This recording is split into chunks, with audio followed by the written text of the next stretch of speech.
44 years ago, a young man in Beaumont, Texas, vanished on a foggy summer morning while driving his pickup into the big thicket forest, leaving his family in agony and the community stunned. Authorities at the time suspected an accident. The truck was found in an odd location but with no body and too few clues to pursue.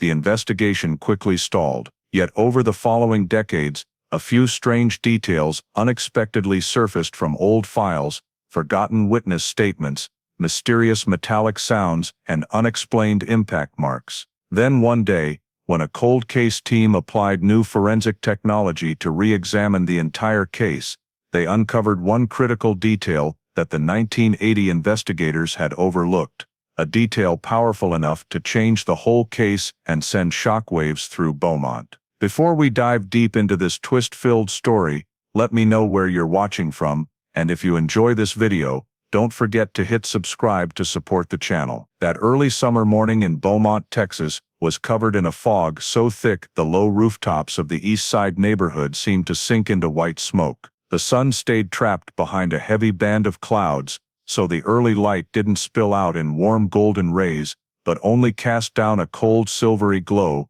gloomy and silent. The dirt road leading toward the big thicket still bore puddles from the overnight rain, each one calmly reflecting the overcast sky. The air was heavy with moisture. The smell of wet wood and wild flowers, drifting from the forest, made the morning even quieter, as if nature itself was holding its breath for something yet to happen. In that scene, Jake Brannigan stepped out onto his porch. His tall, lean frame stood out clearly when the door opened, still wearing the pale shirt from the night before with a few creases remaining. He wasn't rushing, but there was something hurried in his movements, as if his mind was occupied with a thought only he knew. Jake carried his usual fishing gear, tackle box, gloves, coil of line, and an old silver thermos. He bent down to check each item, slow motions, but lacking his usual ease. Anyone who had seen Jake in the mornings knew he was the type to smile, maybe offer a quick greeting.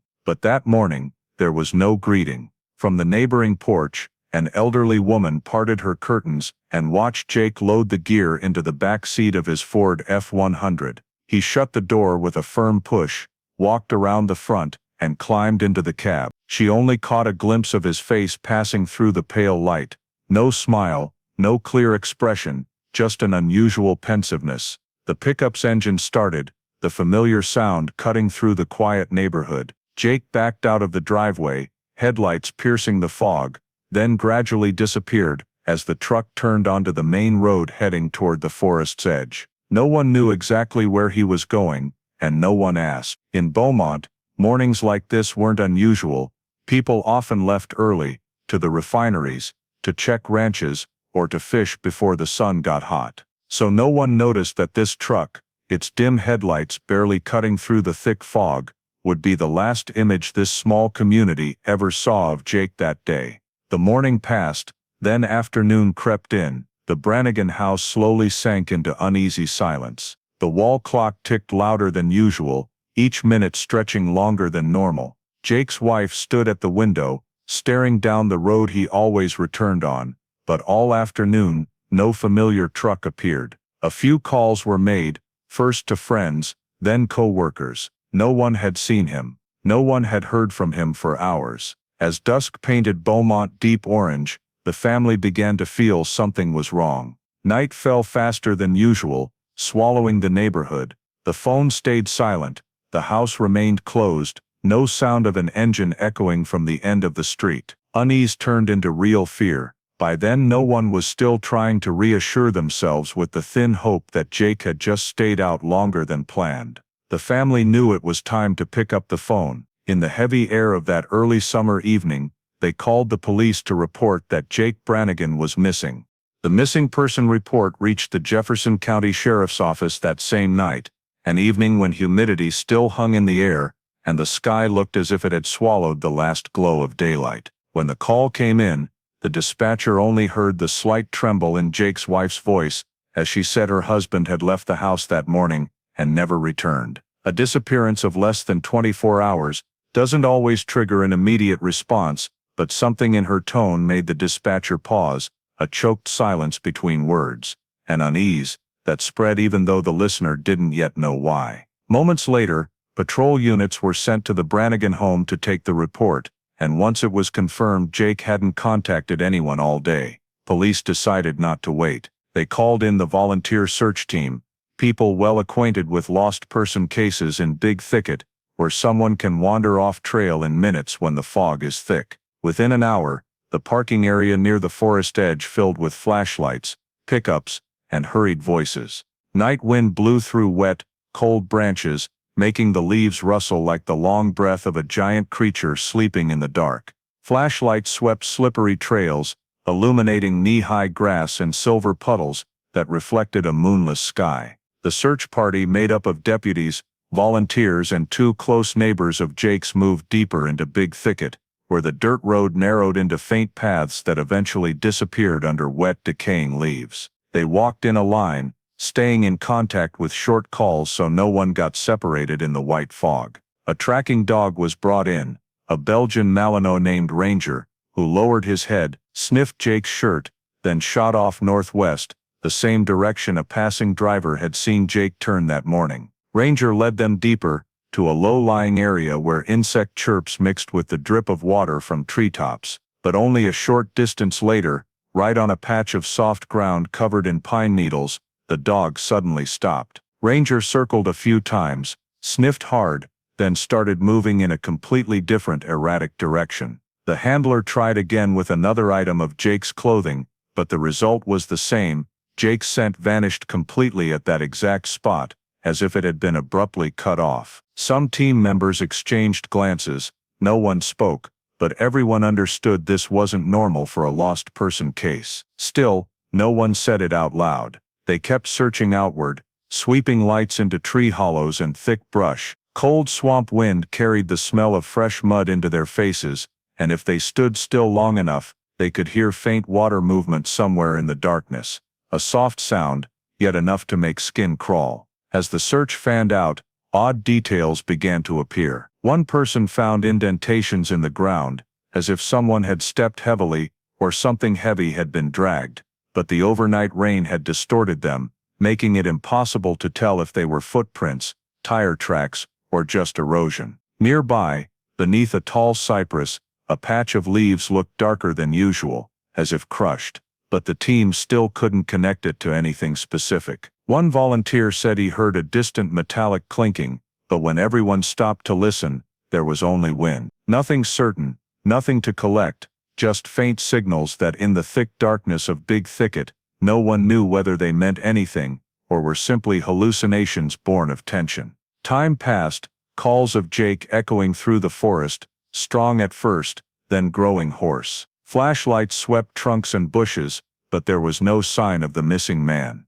The night grew colder. Fog condensed into droplets on boots and sleeves. No one said it aloud, but everyone felt the same thing. A grown man who knew the terrain couldn't simply vanish in a few hours like this. A young deputy, lingering longer than the others, stared into the blackness of Big Thicket and muttered to himself, "A man can't just disappear like that." But that night, the forest gave no answer, only endless silence. At first light the next morning, with fog still clinging to the treetops and sunlight only reaching the highest branches of Big Thicket, the search teams set out again. They split into 3 groups, each following a direction based on where the tracking dog had led before losing the scent. No one said it, but everyone knew the second day was critical. If the missing person was still somewhere in the forest, every minute mattered. The morning air was thick with the smell of moss, damp earth, and rotting leaves. Every sound was muffled by the fog, making even the searchers' footsteps soft, as if the entire forest was listening. Thin beams of sunlight pierced the canopy, forming straight columns of light that revealed tiny dust particles floating in the air. One of the 3 groups, the one heading northeast toward an old trail that once led to an abandoned fishing spot, was the first to spot something unusual. A volunteer named Baird, who had joined dozens of searches in the area, suddenly stopped. He crouched, touched the ground, and said quietly, "This patch of dirt's been freshly disturbed. Not clear footprints, not defined tire tracks, just a large area that looked as if something heavy had pressed down and been dragged." Overnight dew had blurred the edges, but the odd feeling was unmistakable. Still, like every trace from the night before, it wasn't clear enough to draw conclusions. The team followed the disturbed strip deeper, staying on a narrow side path almost completely hidden by waist-high ferns. No one thought a vehicle could get in here. The path was too narrow, visibility too poor, and the terrain unsuitable for anything but specialized off-road rigs. But the farther they went, the clearer the ground disturbance became. In a wider clearing where the canopy thinned and the ground leveled out, the searchers stopped. A glint of silver metal caught the early sun. "Something over there," a deputy said. The whole group turned toward the reflection, peering through tall, moss-covered trunks. Just a few dozen steps later, they saw it: Jake's Ford F-100. It sat in a location so unexpected that even seasoned woodsmen froze for several seconds. The truck was tilted slightly, the right front wheel sunk into soft earth. A thin layer of fallen leaves covered the hood and windshield, not weeks of dust, but the kind of leaf fall that happens in a single night. The pale paint stood out among the pines and ferns. No signs of collision, no obvious scratches, and most importantly, no Jake. The lead deputy approached slowly, one hand resting on his holster out of habit, even though nothing suggested danger. He circled the truck, scanning the area. Everything was silent, unnaturally silent, as if the truck had been placed there only minutes before they arrived. When they opened the doors, the first thing that stopped everyone cold was, the doors were unlocked. No one leaves a vehicle unattended in the woods unlocked, especially not someone like Jake, known for being careful, always checking the doors twice. The doors opened easily with a light pull. The cab was empty. No tackle box, no rod, no personal items, no coil of fishing line he'd carried that morning. A few damp, clinging grains of sand lay on the floorboards, as if someone's shoes had just stepped in and out. No strange smells, no signs of a struggle, no scattered papers, just empty in a way that made everyone uneasy. One deputy leaned close to the dash. The key was still in the ignition, the switch was in the off position, as if the driver had just turned it off and stepped out minutes ago. But why was the truck here? Why parked in such a remote spot with no real road? And why leave the key? A volunteer tapped the door frame lightly. The clear metallic ring echoed in the stillness and made everyone shiver. The ground around the truck showed no drag marks, no clear footprints, just the same disturbed patches they'd seen a few hundred yards back. Something didn't add up. Jake would never leave his truck like this. No one who knew him had ever seen him do that. Another deputy stepped back to take in the whole scene, and wrote in his notebook, "Vehicle in unusual position, not consistent with victim's known habits." The search team fell silent. No one said it, but the same feeling spread through the air. This wasn't simply a case of someone getting lost, but they couldn't say anything for sure yet. Everything was too clean, too quiet, too wrong. No obvious crime scene evidence, yet nothing confirmed it was just an accident either. Just a truck in the wrong place, parked the wrong way, and completely out of character for its owner. From where the truck sat, one deputy looked deeper into the forest, the dense darkness between trunks that stood like stone pillars. A chill passed through him. If the truck was here, where was Jake? No one could answer that question that morning, but everyone knew they had entered a new phase of the search. One where every step deeper into Big Thicket carried a growing suspicion. Something in this forest didn't add up, and it started with the truck sitting motionless in front of them. After discovering Jake's pickup, sitting motionless in the sparse woods, the search team immediately expanded their sweep of the surrounding area. No one wanted to miss even the smallest trace, because if the truck had been found, Jake could be nearby, injured, unconscious, or trapped in a hard-to-see spot. The on-scene commander ordered everyone split into 4 teams, fanning out in a wheel pattern, each person staying close enough to see the next flashlight. They moved toward the notorious low, muddy areas where mud can swallow a boot in seconds if you step wrong. The sound of boots sinking into wet leaves mixed with splashing water, creating a steady, heavy rhythm in the lingering fog. The teams followed a narrow path toward Marsh Bayou Swamp, an area of tall grass and shallow water that hides sudden deep holes. There, they began seeing the first truly odd signs. A several-meter stretch of ground that looked slid across, the surface layer of pine needles scraped into a faint groove. Not deep, not clear, but completely unnatural for such a remote area. A young deputy crouched, brushed leaves aside, then shook his head. Not deep enough to call tire tracks, yet not footprints either. Just a slide mark, as if something long but light had brushed the ground. Not far away, a branch lay broken cleanly against a trunk, the break still fresh and green, not yet browned like old deadwood. If wind had snapped it, the branch would be somewhere else. If a person broke it, footprints should be nearby. But the ground was too wet, the mud too soft, everything blurred together like a carpet that refused to hold shape. These scattered clues made the team focus harder. They began checking every patch of ground, sweeping lights into every clump of brush. At the swamp's edge, an older volunteer named Morris stopped beside a shallow pool. He spotted something dark, lying under the murky water, small, only 2 fingers wide, coated in mud so it wasn't immediately recognizable. Morris reached in, scooped it up, wiped it roughly, and held it to the light. It was a dark piece of material, smooth on one edge and rough on the other, could be plastic, could be composite, could be a fragment of anything. No one dared conclude anything. This piece could have been there for ages. It could have floated in from anything passing through the swamp.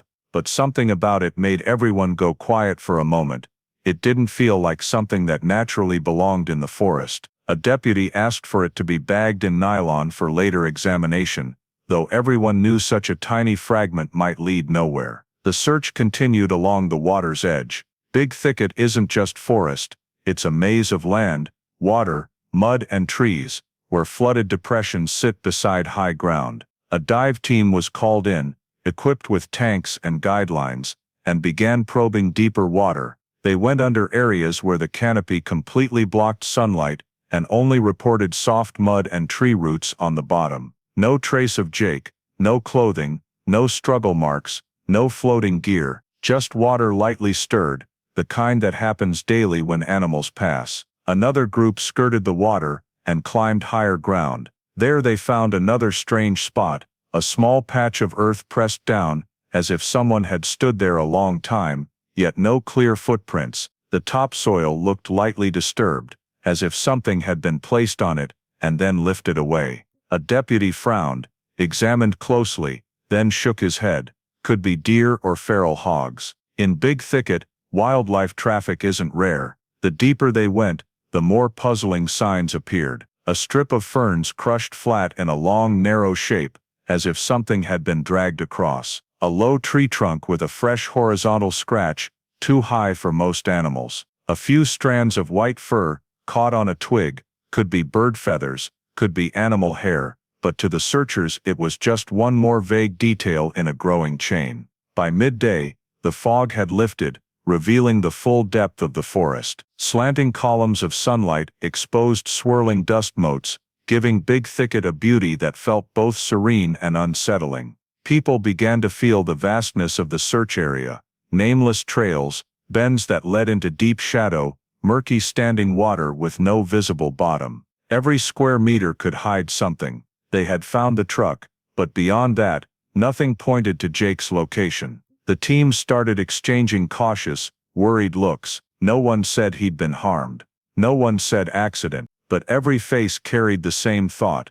A grown man doesn't vanish in a few hours without leaving a clear trace. A quick meeting was held beneath a large pine. The commander sighed, wiped sweat from his brow. He could be injured and holed up somewhere, or slip. Accident is still the most likely. No one argued, but no one fully believed it either. The slide marks, broken branches, strange fragment, all unclear, yet their repeated appearance made everyone slowly feel something was off. They pushed deeper into the forest that afternoon. Every step brought a new question. If this was an accident, where was Jake? And if it wasn't an accident, what happened in these woods that morning? Big Thicket offered no answer, only its thick, heavy silence, the same way it has kept secrets for years.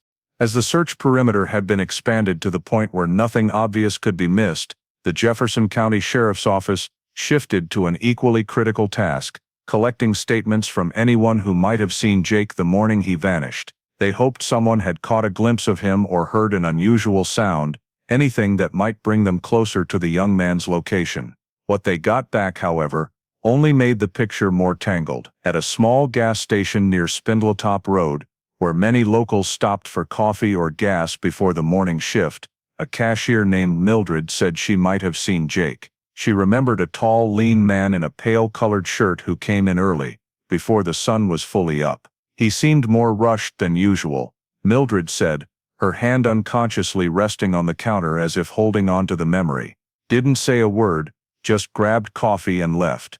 I figured he was late for something. When asked if she was sure it was Jake, Mildred hesitated. I think it was him, but it was early, the light was bad, and I see a lot of guys who look like that. No one blamed her.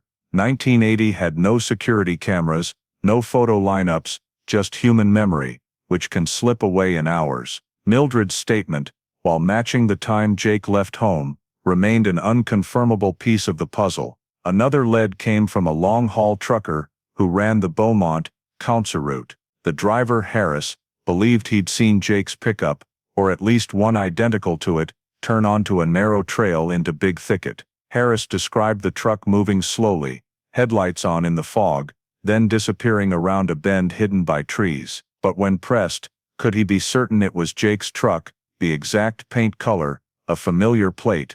Harris shook his head. I can't be 100%, he said. Fog was thick, I just saw a truck that looked like it. An older model pickup wasn't rare in Beaumont in 1980. Nearly every household had one or two just like it. Instead of narrowing the search, Harris's statement stretched it endlessly. Big Thicket was already too vast to cover in a single morning. If the truck he saw was real, its location was in a different direction from where the pickup was eventually found. That contradiction left the investigators more confused. If it wasn't Jake's truck, it was just a shadow that happened to appear that day. Coincidence? Useless. But if it was Jake's, how did the truck end up in a completely opposite direction from where it was recovered?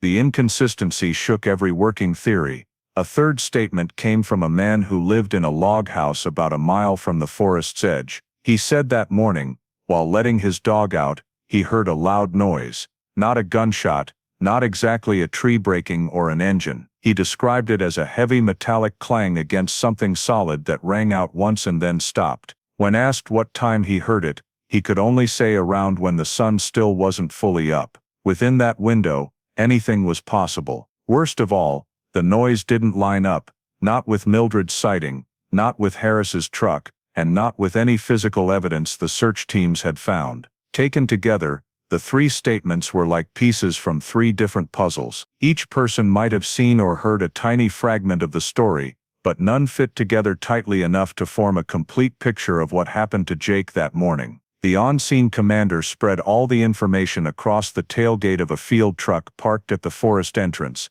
One person said Jake was rushed at the gas station, one wasn't sure he'd even seen the truck, one heard a metallic crash, but couldn't pin the time. No clear overlap, no hard evidence, just fleeting memories from people who happened to be there on a foggy morning. They could all be remembering correctly, or none of them might have seen or heard anything related to Jake. Plenty of searches had gone sideways because of vague witness recall, but plenty had also been cracked when an apparently vague detail suddenly matched something important that had been overlooked. The team couldn't rule anything out. By noon, the forest grew brighter, and the questions grew heavier. One deputy looked around the woods, then back at the abandoned pickup not far away, and muttered, "If all these statements are true, where did Jake go in the gaps between them?" No one answered, and that question, like the scattered pieces piling up, only thickened the feeling that something that morning refused to follow any normal rules. Jake left home, drove into the woods, but every trail was blurred, every statement fogged, just like Big Thicket itself had swallowed every trace of him before the sun could rise high. No body, no personal items, no clear marks, just disconnected fragments that, when laid together, formed no complete story, and that was what unsettled everyone more than the forest's silence. As the conflicting statements were gathered, Jefferson County deputies tried to build the first overall picture of the case. The more they looked, the more tangled it became.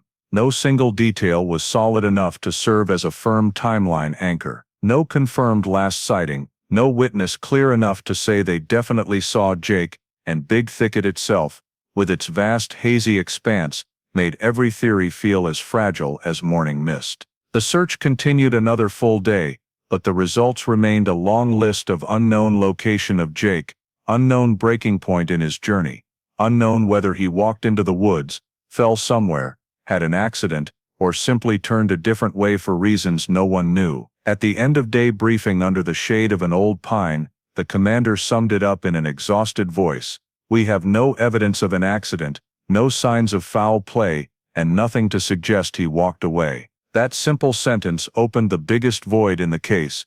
Jake had left no trace in any direction. In most adult missing persons cases, investigators lean on patterns of life, or the last known location of belongings. Here, everything had been wiped clean. The truck was there, but in the wrong place. Small traces appeared, but none decisive. 3 separate witness statements, but none lined up with the others. So what could the police conclude? Sadly, nothing. After 3 straight days of searching on foot, by vehicle, by boat, with tracking dogs, no calls came in saying Jake had been spotted elsewhere. No hospital reports, no traffic stop hits, no one recognized him in neighboring towns. Jake Brannigan, a regular guy with a normal life, no debts, no record, no reason to run, had vanished without leaving a single concrete clue about what happened to him. Finally, on the 4th day, authorities made the bitter administrative call. Jake's file was classified, missing person,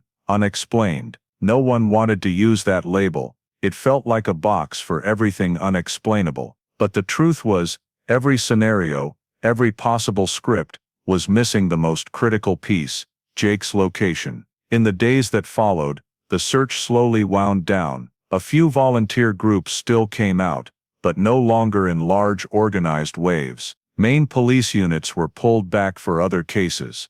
1980 Beaumont still had plenty of incidents, wrecks, and scandals every week. Jake wasn't the only person who needed finding. He was just one of dozens who went missing, or got lost in East Texas every year. The early field notes, about faint drag marks, broken branches, the small piece of material, were filed in the appendix of the case folder. Not because they weren't important, but because there was no foundation to tie them together as evidence. Some notes from the young deputy, who had stared at the pickup and muttered "a man can't just disappear like that," were left out of the official report. Not intentionally, they were feelings, not facts. This was an era before advanced forensics, before sophisticated trace analysis. Small details that weren't glaringly obvious often got pushed aside in the summary process. Jake's file slowly became a thin folder, a few statements, scattered reports, vehicle and clothing descriptions,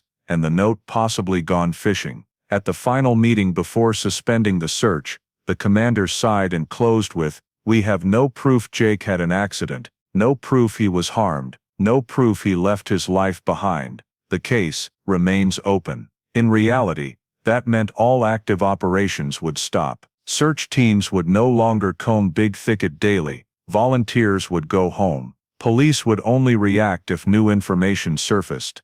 For Jake's family, from that day forward, they entered the state that grieving families hate to name waiting. And the disappearance of Jake Brannigan, a disappearance with no logic, no trace, no answer, began drifting into the fog of unsolved files, where questions still hang unanswered years later. The birth of a cold case. In the first weeks after Jake's file was shelved as missing, unexplained, family and some volunteers kept searching on their own. They returned to the dirt roads and trails the rescue teams had already covered, calling his name into an ever more empty silence. But summer wore on. Morning fog grew thicker, vegetation reclaimed everything, and Big Thicket slowly swallowed whatever traces people had tried to leave. Months passed with no new information. No one found any of Jake's belongings. No one reported seeing him in another town. No hospital had an unidentified patient who matched. No store or business remembered serving him before he vanished. Everything went quiet, as if time in Beaumont had simply skipped June 14, 1980, like a blank page. When fall arrived and Big Thicket turned color, leaves falling thick underfoot, the Jefferson County Sheriff's Office had to make the decision no one wanted to hear. Jake Brannigan's disappearance was officially moved to inactive status. That didn't mean the case was closed forever, but it marked the end of any further proactive searching or canvassing, unless new evidence appeared. For law enforcement, it was just necessary procedure when leads ran dry. For Jake's family, it felt like confirmation that a door had slammed shut with no idea what was on the other side.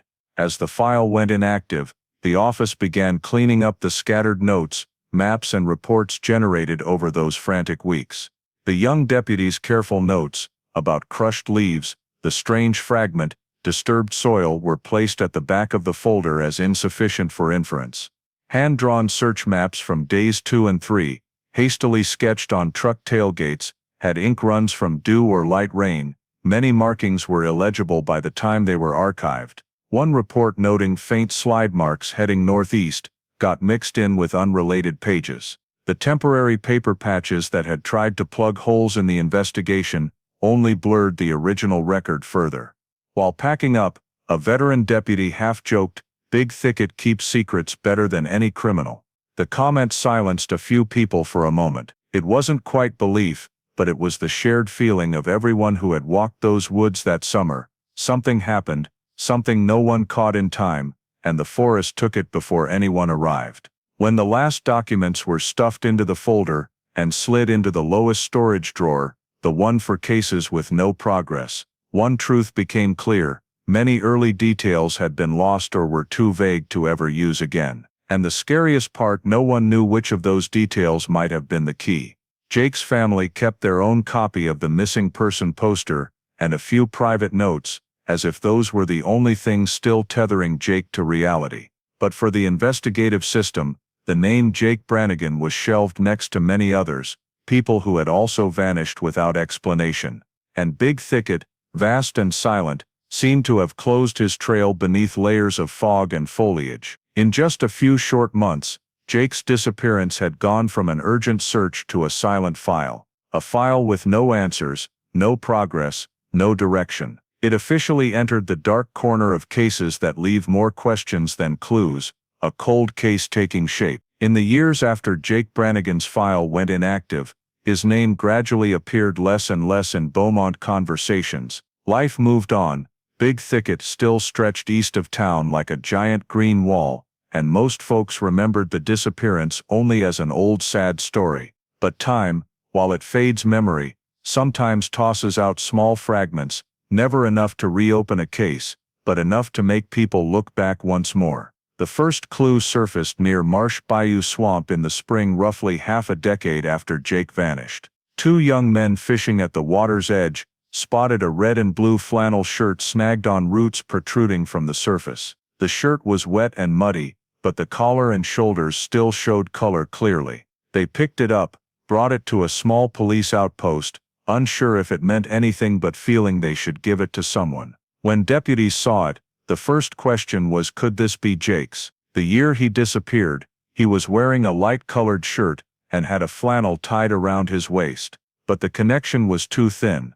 Flannel shirts were everywhere in Beaumont back then, sold in every store, and red-blue plaid was the most common pattern. Nearly everyone owned at least one. No unique marks, no name tag, no familiar tier. It wasn't even on the list of items Jake was documented carrying that morning. It was just a shirt, could have belonged to anyone who passed through the swamp over the years. The item was tagged, sealed in plastic, and sent to storage. And like so many things in unsolved cases, it thickened the file without clarifying anything.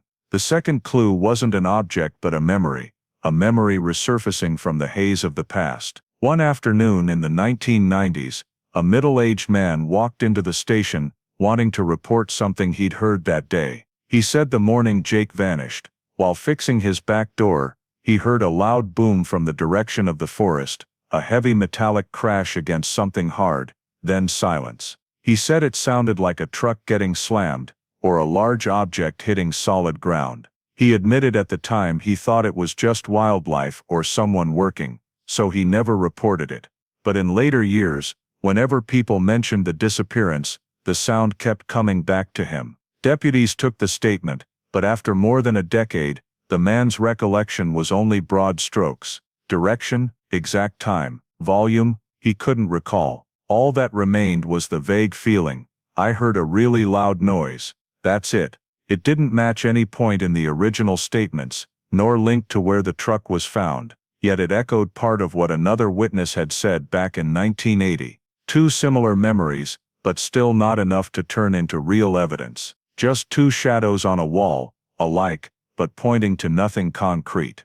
The third clue came from Big Thicket itself. Over the years the forest constantly changed, ground sank, trees fell, floods dragged mud into new areas. In the early 2000s, a group of college environmental students, surveying a low area west of Marsh Bayou, recorded a strange feature. In deep mud, they found a wide several-meter-long groove, wider than a human footprint, looking like tire tracks that had sunk long ago. The groove had hardened beneath newer mud, as if locked in the earth over time. They took photos and included it in a site report for soil data. When that report reached police, no one knew what it meant. Nothing proved it was from Jake's pickup. Nothing proved it was from 1980. It could have been a lost driver, a ranger truck, or someone illegally dumping junk, but no one ruled it out either. Just possibilities, no connection, and like the flannel shirt, it was added to the file as another footnote in an old case. The frightening thing was that these scattered vague clues still unsettled some of the newer deputies. Because they felt like pieces of some story, something that happened in Big Thicket in 1980, now so faded the pieces couldn't be put back together properly. Over time, each clue that surfaced was like a small echo from the past, reminding everyone that Jake's disappearance had never truly closed. Every now and then, when a rookie was assigned to review storage, the name Brannigan Jacob would appear again, attached to a thicker stack of papers than before, but no clearer information. Unidentified shirt, unverifiable memory of a crash. Track in the mud, that sat on the border between real and imaginary. Nothing strong enough to reopen the case, yet nothing to kill all hope that the truth was still out there somewhere in the woods.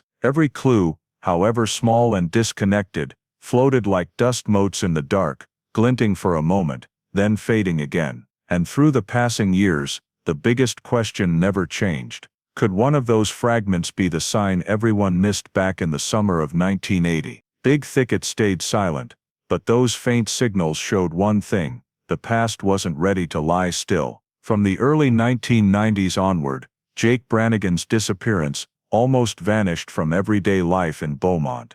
The scattered clues that had appeared in the late 80s and 90s, the flannel shirt, the vague recollections of a loud crash, the old mud tracks, were never enough to convince anyone to reopen the file. As the city moved into the 90s with new growth, stores popping up along roads, neighborhoods expanding, Big Thicket was no longer the mysterious place that had haunted people a decade earlier. Jake's disappearance started being spoken of as something from another era, a story people only recalled when driving past Marsh Bayou on rainy afternoons, or hearing strange noises drift from the woods. For nearly a full decade, almost no one touched his file. The deputies who had led the original search had retired, transferred, or left Jefferson County altogether. Jake's folder sat untouched in storage, a faded box among hundreds of others. No red priority flag, no updated labels, just an old piece of tape handwritten with 1980.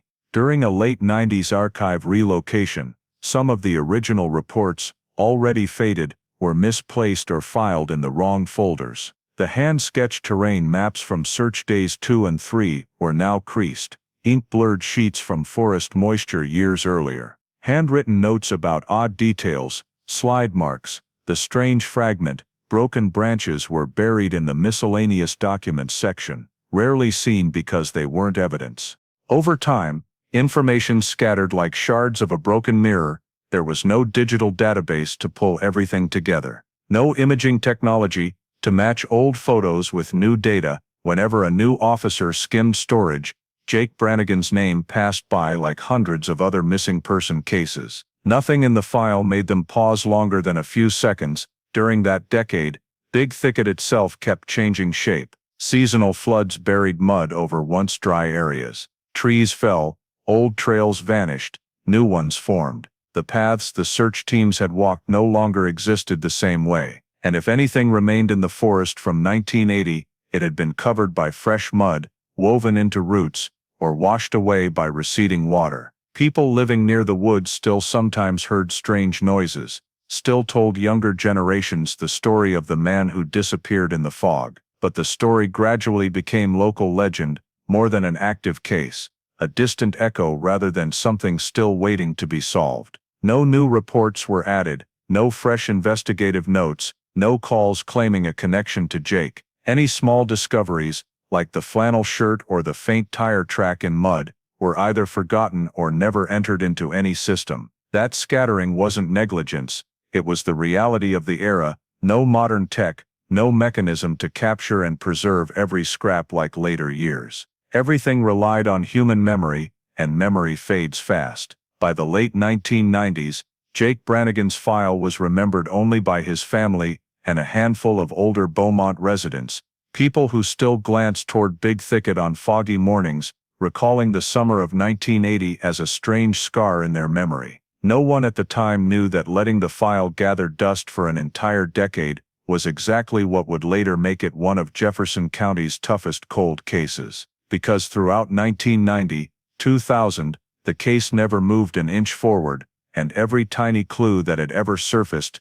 just sat there, unconnected. A completely silent period, a full decade of emptiness. A stretch of time in which Jake Brannigan's disappearance sank deeper into the dark, waiting many more years for a chance to be seen in new light. Nearly 40 years after the day Jake Brannigan vanished, Jefferson County entered a new era. New computers were installed, old file rooms were digitized, and the sheriff's office created a brand new unit, the Cold Case Review Team. Their mission was to revisit unsolved disappearances and crimes from before the age of modern technology, where clues once dismissed as worthless might suddenly mean something entirely different. Among the young detectives assigned to the review was Detective Ryan Calloway, 34, known for his patience, attention to detail, and a habit of distrusting anything that looked too normal. In early 2018 he was handed a tall stack of dusty old case boxes, mostly disappearances closed out at the end of the last century. Near the bottom of the pile sat a thin, fragile folder with yellowed edges and cracked tape on the spine.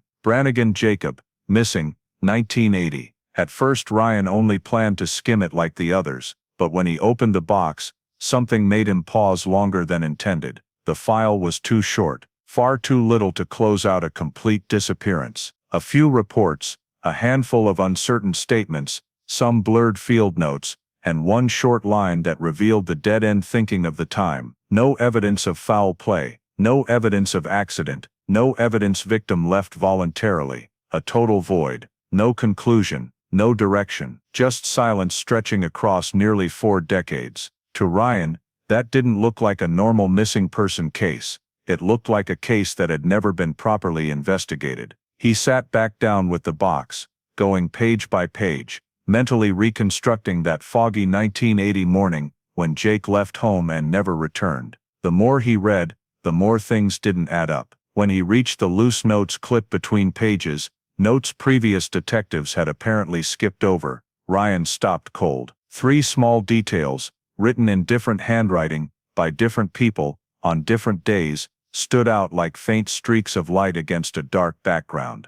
1. The truck was found in a location inconsistent with the victim's habits. That note came from a young deputy back then, who had written it and let it get buried in the back pages. Jake's pickup had been discovered in a part of the forest too narrow for a vehicle, with no logical trail and nowhere Jake ever fished. In the main report, it was reduced to a single bland line, vehicle, located. But the young deputy's extra words made Ryan frown, position inconsistent with victim's known habits. A careful man like Jake, someone who knew Big Thicket inside out, would never choose such a dangerous route. 2 faint slide drag marks several hundred yards before the truck, but never classified. The note read, not clear enough to determine nature. To Ryan, a long slide mark with no clear footprints or tire tracks was the abnormal thing. The ground in 1980 had been soft from heavy overnight rain. A faint slide sounded more like something swept or dragged,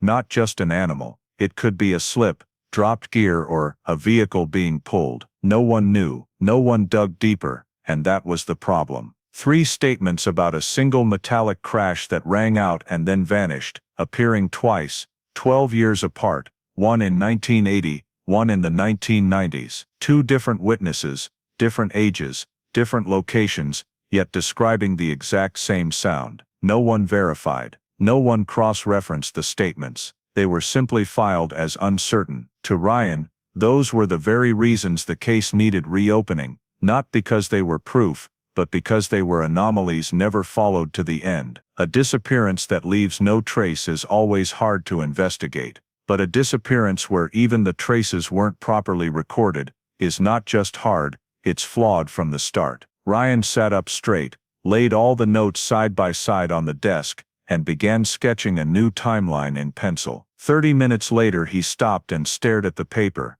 a string of empty broken time markers, and huge gray zones lasting hours. That was unacceptable in a modern investigation. When he stood up, Ryan knew he wasn't just reopening an old missing person case, he was reopening a piece of forgotten history. The next morning he took the file to the cold case unit supervisor. Just 3 things: the truck in the wrong place, the unexplained slide marks never analyzed, and 2 identical sound statements more than a decade apart. The supervisor looked at him for a long moment and asked, "What do you want out of this? It's been over 30 years. Ryan answered without hesitation, "I want to know why this file is so quiet." That single sentence was enough for the disappearance of Jacob Brannigan, a file that had slept for nearly 40 years, to be fully reopened. The decision wasn't just a signature, it was the start of a brand new comprehensive investigation, the first since an old case about to be examined under modern light, and the layers of fog that had hidden the truth for decades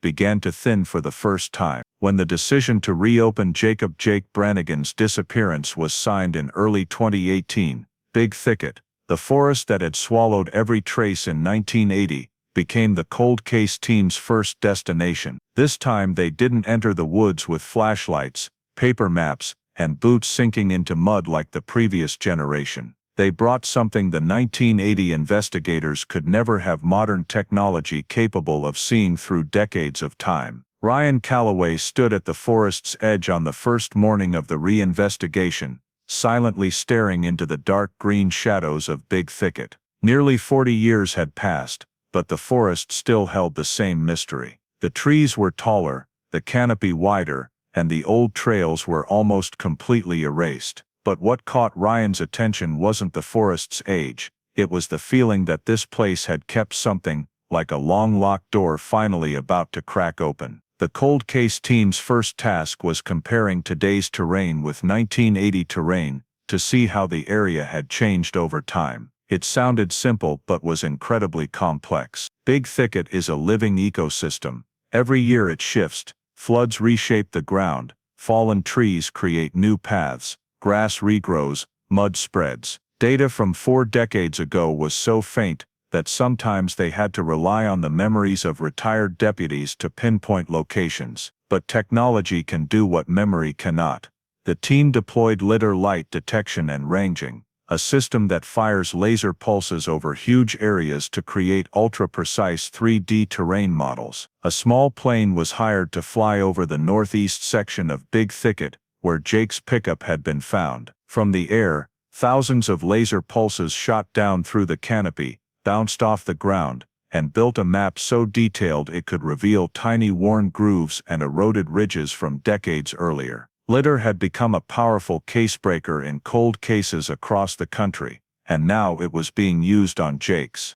When the LiDAR data was downloaded to the mobile lab parked near the forest edge, Ryan and 2 technicians stood in front of a large screen. Slowly a 3D image rebuilt Big Thicket like a skeletal landscape. Every mound, every dip, every dry creek bed appeared crystal clear. "That's where the truck was found," the technician said, pointing to a depression on the map, that looked slightly odd. Compared to the 1978 Forestry Service map, this spot has sunk almost 40 cm, probably from flooding. Ryan tilted his head, but the ground there, could a vehicle even get in back in 1980? 90% no, the technician replied. That spot was inaccessible to a pickup in 1980. The truck didn't just end up there. That was the first anomaly LiDAR revealed in Big Thicket. The 1980 terrain made the pickup's location impossible. It raised the second huge question the 1980 investigators never answered.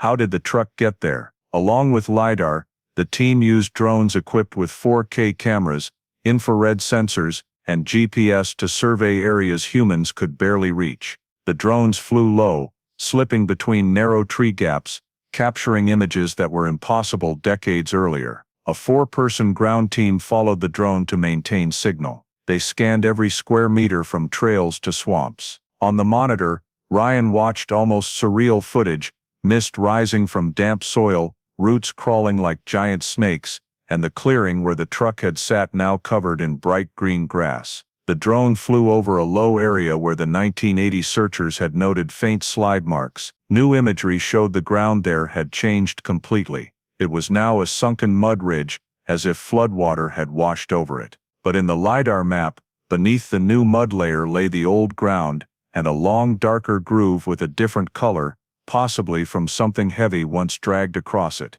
Looks like it was pulled by force, the technician said.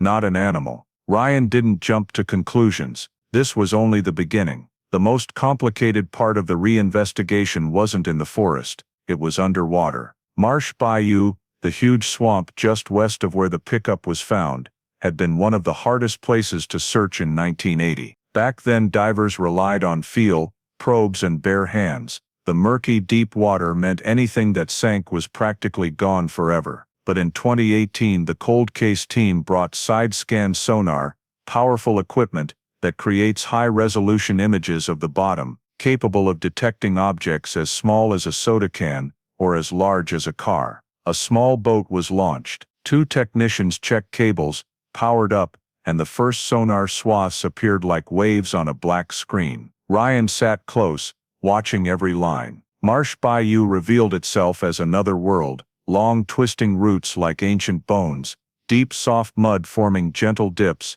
and pitch-black sinkholes opening like bottomless mouths. First pass, nothing. Second pass, a few natural shapes. Third pass, something different. A long, almost straight shape under the mud. Hold it, Ryan said. The technician zoomed in. On the screen an object reflected sonar, much more clearly than the surrounding mud. Roughly 1.5 meters long, tapered at both ends, apparently metal or hard material. Could be a sunken log, the technician offered. Ryan shook his head. Natural wood usually gives scattered noisy returns. This object had crisp, nearly straight edges with a slight curve in the middle, like some kind of frame. Another technician, who had done flood recoveries, leaned closer. That's not wood. Wood gives noisy scatter. This has sharp edges. They marked the coordinates, and scanned again from 2 more angles. Same image. A strange object lying motionless on the bottom of Marsh Bayou, covered in mud but still holding its shape. No one said what they were all thinking. No one dared state the obvious. In the preliminary sonar report, the object was described in the most neutral terms possible: anomalous submerged object. Ryan stood up and looked out over the swamp. The water was so still it mirrored the pale gray sky. On the surface there was no hint that something lay beneath, silent, unmoving, buried under mud and decades. He didn't know what it was, didn't know how it connected to Jake's journey in 1980, didn't know what trace it might be. But he knew one thing: for the first time in nearly 40 years, Big Thicket had just whispered something, and that was enough to push the reinvestigation into its next phase. Jake Brannigan's disappearance, after 4 decades buried in silence, finally had its first real lid. A lid that wasn't clear, that offered no answers. Just a strange object, silently lying underwater, waiting to be brought back into the sunlight. Recovering the object from the bottom of Marsh Bayou wasn't something that could be done in an afternoon. This swamp had been the biggest challenge of every search from the 1980s onward. mud so deep it came over knees in places, nearly to the waist in others. Thick layers of rotting leaves and roots formed a sticky maze ready to swallow anything heavy. In the early days of the reinvestigation, someone had even joked that Marsh Bayou is where you step in and forget the way out. But this time the cold case team couldn't ignore the sonar hit. The strange object didn't just show up clearly on the scans.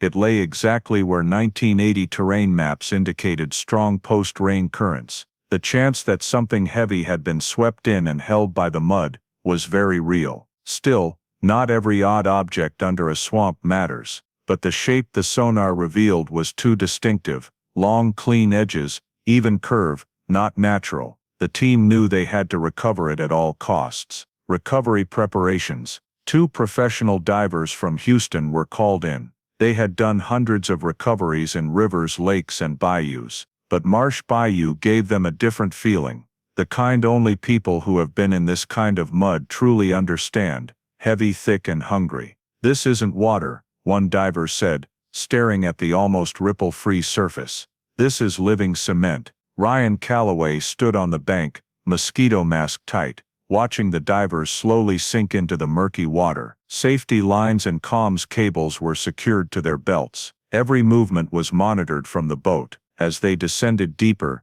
the only sound from the radio was steady breathing through regulators, then faint clacks when they bumped roots on the bottom. "We're approaching the target reflector," the lead diver reported. Ryan held his breath for a second. The object revealed 1 minute, 2 minutes, 5 minutes. The radio signal crackled, cutting in and out from the depth and the thick mud. A cable jerked hard enough that a technician had to grab the edge of the boat. Then, finally, the diver's voice came through clearer. "We've made contact with the object." 1 second of dead silence. Hard surface, edge definitely not wood. Another pause, heavier this time. "We've got metal." Each word landed like a hammer in the breathless room. Roots on the bottom were wrapped around the object. The divers had to saw through them piece by piece. Mud billowed up in black clouds around them. After a few minutes, more of it emerged. Rectangular shape, one curved edge. "I think this is a frame." Ryan felt the hair on the back of his neck rise in the sticky Texas heat. "Clarify," he said into the radio.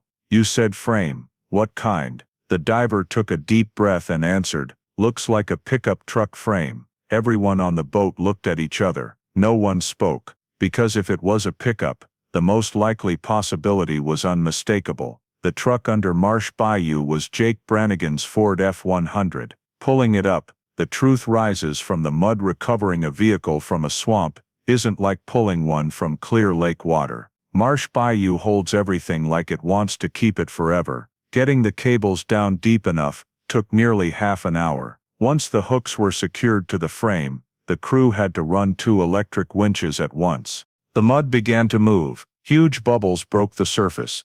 A sheet of thick, oil-black water rose with every pull. The diver shouted over the radio, "It's moving." A deep groan came up from the bottom, like the roar of some ancient beast waking up. The whole swamp trembled slightly as the truck started tearing free from the mud that had held it for decades. Columns of mud shot a meter high, then burst into chunks. Then, for the first time in 38 years, a twisted piece of metal broke the surface. Everyone on the boat went silent. Inch by inch, the front of the truck appeared, the paint eaten away by mud to nothing but rust streaks, but the shape was unmistakable. Even under the caked sludge, the cabin structure and windshield outline left no doubt what they were looking at. Jake Brannigan's pale blue Ford F-100. No one said it out loud. They just stared. No one wanted to break the moment, when time seemed to fold back and drag a secret from 1980 into the present. First, marks on the body. Once the truck was fully afloat and lifted onto a flatbed for transport to shore, the techs began the preliminary exam, and immediately the mismatches started showing up. Unusual dent on the hood. Under a thick crust of hardened mud, Ryan spotted a depression, perfectly round, deeper than any natural impact. A technician carefully hosed it clean to reveal the shape.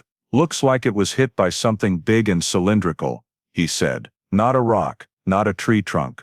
The tech started murmuring, "Bull bar, or a heavy-duty bumper. No one jumped to conclusions.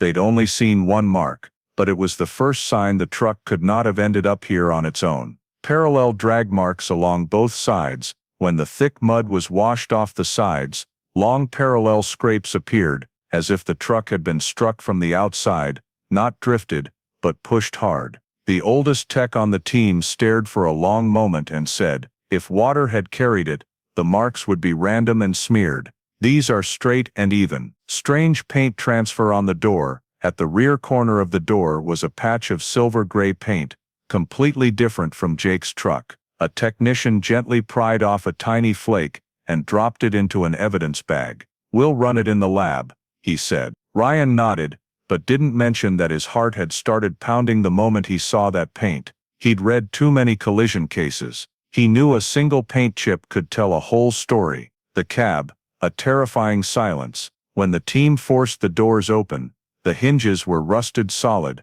a stench of decades-old mud, stagnant water, and rot rolled out. The cab was almost completely filled with layered dried mud. No body, no sign of a person, no obvious personal items, but nothing about it looked like a truck that had simply flooded naturally. Gear shift in neutral, ignition completely off, parking brake not engaged. A pickup with the parking brake off cannot stay parked in the woods. The tech shook his head.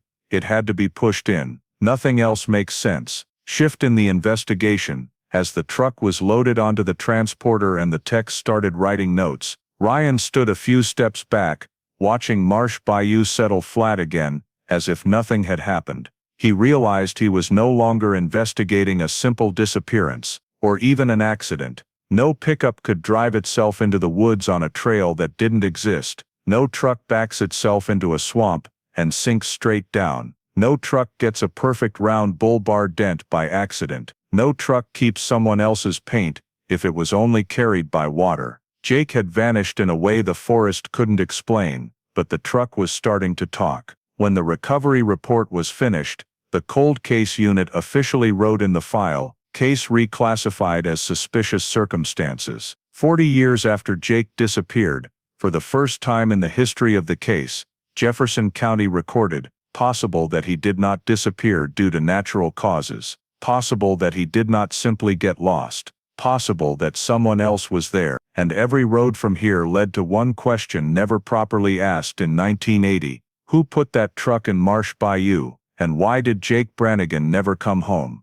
Once the Ford F-100 was brought back to the Jefferson County Technical Garage, the atmosphere in the cold case team changed completely. The vague feeling of a disappearance had turned into a set of specific heavy questions. Ryan Calloway knew the next step was no longer just widening the search or re-interviewing witnesses. This had become a problem of physics, engineering, and logic, one that only forensic reconstruction could answer. The truck was placed inside a large warehouse, sitting on clean concrete under bright white lights. Mud was removed layer by layer. Root-encrusted planks wrapped around the body were carefully taken off so no trace evidence was lost. When the bare metal finally appeared, the forensic techs went quiet for several seconds. Not because the truck had been submerged for decades, but because the marks that time cannot change, the marks that stayed exactly the same, even under the mud, were now staring them in the face. Signs of an intentional collision. The first thing the forensic team focused on was the round dent in the hood. Under strong lights, the dent was perfect, an almost complete circle, depressed nearly 1.5 inches, with short slide marks at the edges where something had struck, and then glanced upward. An old tech who had done traffic accident forensics for 27 years, tapped the dent lightly with a finger. "This isn't a tree. A tree doesn't distribute force this evenly." Ryan asked.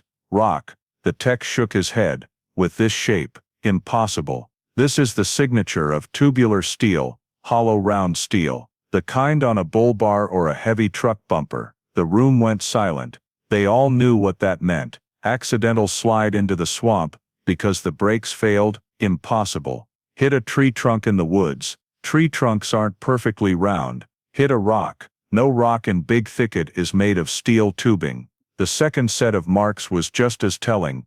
two parallel scrape lines down both sides, spaced exactly the width of bull bars found on mid-size commercial trucks from the 1970s, 1980s. Forensics measured the distance, 38 inches. Ryan frowned. Matches what trucks? Tech Freightmaster, Cargo Star, or Ford F-Series, 1976, 1979 with commercial bull bars. That wasn't a guess, that was a perfect match. Reconstructing the collision in 3D to determine impact force, speed, angle of push, and direction, the team created a full 3D scan of the damaged pickup. They used a laser scanner to turn the deformed body into a complete digital model. Dents were color-coded, scrape lines digitized, and the mud layers stripped away to reveal bare metal. When the model was finished, 3 techs, a crash physicist, and Ryan sat in front of the big lab screen. "Let's run the scenarios," the physicist said. Scenario 1, truck slid into the swamp on its own because of brake failure. Ruled out immediately, parking brake off but transmission in neutral, and the terrain didn't allow self-rolling in that direction. Scenario 2, hit a tree then bounced a different way. No match, tree trunks don't make perfect round dents. Scenario 3, rolled sideways, then washed in. No match, side scrapes not symmetrical like a roll. Scenario 4, struck hard from behind by a larger vehicle. When the model ran, everyone leaned in. A simulated bull bar was added to the 3D model. A pushing force was applied to the tail of the pickup. The pickup lurched forward, at exactly the right angle. The nose dipped, the bull bar contacted the hood, creating the exact round dent. The body was ground sideways, creating the long scrape marks. And finally, the truck shot forward on momentum straight into the low ground toward Marsh Bayou. The entire lab held its breath for several seconds. The crash physicist spoke slowly. This wasn't an accident. This was a controlled impact. The truck was rammed. Ryan straightened up, eyes still locked on the model. "Angle of impact?" he asked. "About 15 degrees off to the right. Whoever was driving knew exactly what they were pushing into. Force, between 15 and 20 miles per hour. Not fast, but enough to shove a nearly 2-ton pickup a long distance, especially on wet ground. That kind of force couldn't come from a small vehicle, couldn't come from a passenger car, couldn't come from a tractor. It could only come from a light to medium-duty commercial truck with a bull bar." Checking the rear of the truck, more clear evidence. When the forensic team moved to the pickup's tailgate, they found a slight inward curve in the center of the rear bumper. At first everyone thought it was just decades of mud distortion, but under strong light the deformed shape became obvious. It was caved in dead center, exactly the pattern you get when something large hits from behind. One technician blurted out, "Primary impact right here. The angle matches the 3D simulation perfectly." Just below the dent, they found a small flat piece of metal, corroded but still showing a distinctive bend. Ryan picked it up with tweezers. "Could be from the other vehicle," someone said. "The strange paint, the critical piece." The lab specialist placed the silver-gray paint flake from the door under the microscope. When the spectral color analysis came back, the metallic composition matched paint used on commercial trucks from 1976, 1980. It was not from Jake's pickup, not from anything in the woods, not from a boat or underwater structure. It was collision transfer paint. Now the 3D model, the round hood dent, the side scrape marks, the curved rear bumper, and the foreign paint, all lined up into one coherent picture. Initial forensic conclusion, that afternoon. In a 22-page preliminary report, the forensic expert wrote, "Vehicle struck hard from the rear by a larger vehicle. Impact was intentional, inconsistent with any natural accident." And the final line, the one Ryan read over and over, "Most consistent striking vehicle, light to medium commercial truck, model years 1976, 1980, equipped with front bull bar, low speed but deliberate impact, not accidental." The case changes its nature standing in the lab, looking at the clean truck and its dents and scrapes after 4 decades. Ryan knew one thing for certain: the 1980 investigators never had a chance to see this. But now it was all laid bare, as if the truck had finally decided to speak after keeping silent for nearly 40 years. Jake didn't simply disappear, The pickup didn't drive itself into Marsh Bayou. It wasn't a wrong-turn accident. It wasn't carried by water. The truck was rammed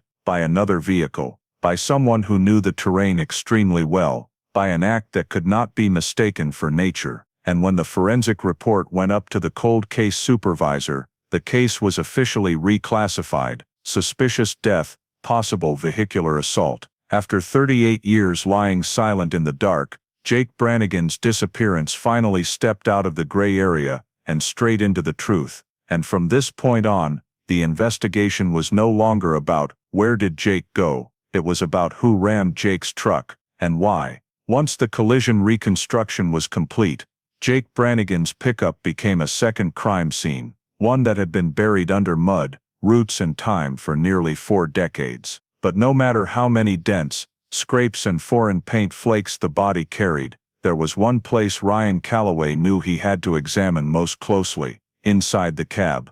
The cab, even coated in mud, was still the space most likely to preserve biological evidence, something no one in 1980 had even considered. As the forensic team began scooping out the interior mud, chunks came away like clay. The smell of 38 years of swamp, moss and rot was overwhelming.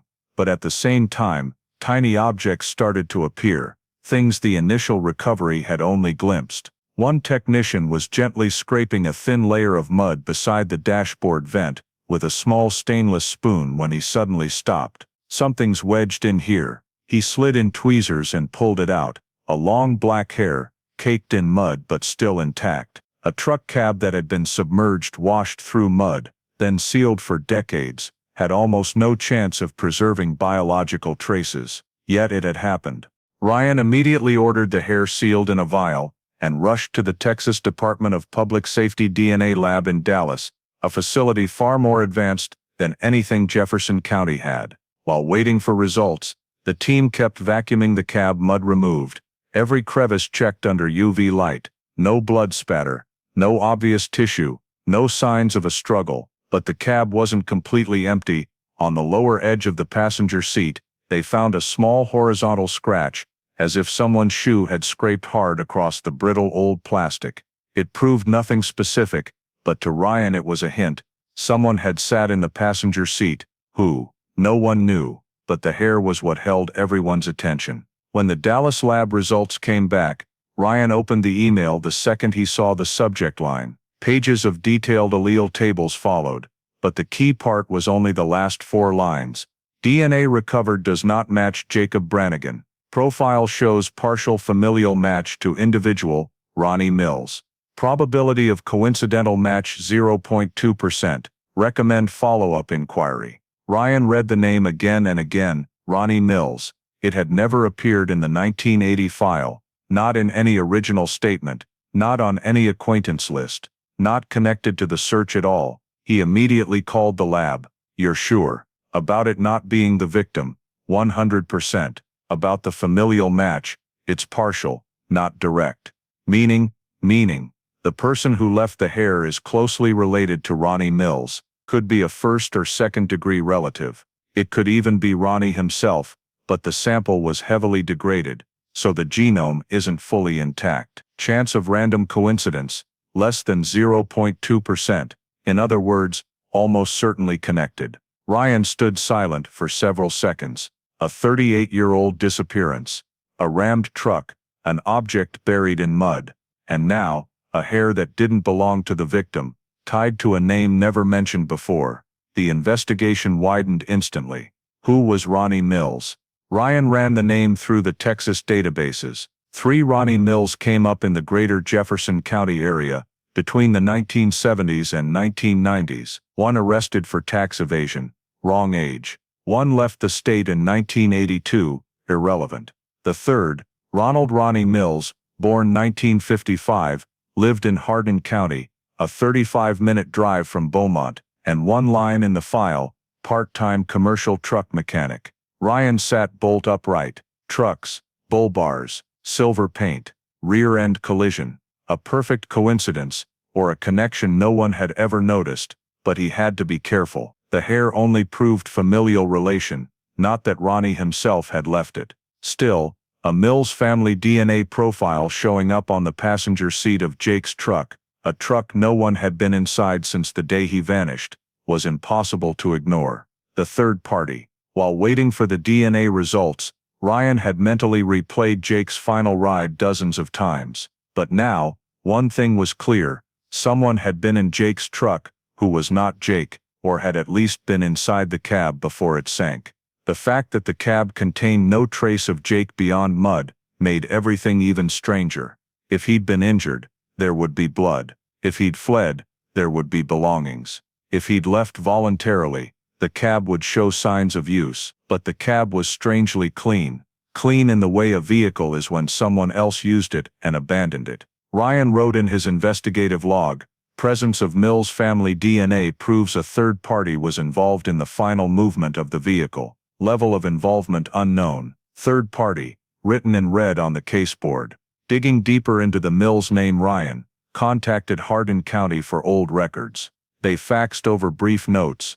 Ronnie Mills had worked at a commercial truck garage, specializing in bull bar and steel bumper maintenance for small trucking companies. No serious criminal record, a few traffic tickets, one 1981 report, minor truck accident causing front-end dent, not reported to police. Nothing had been made of it at the time.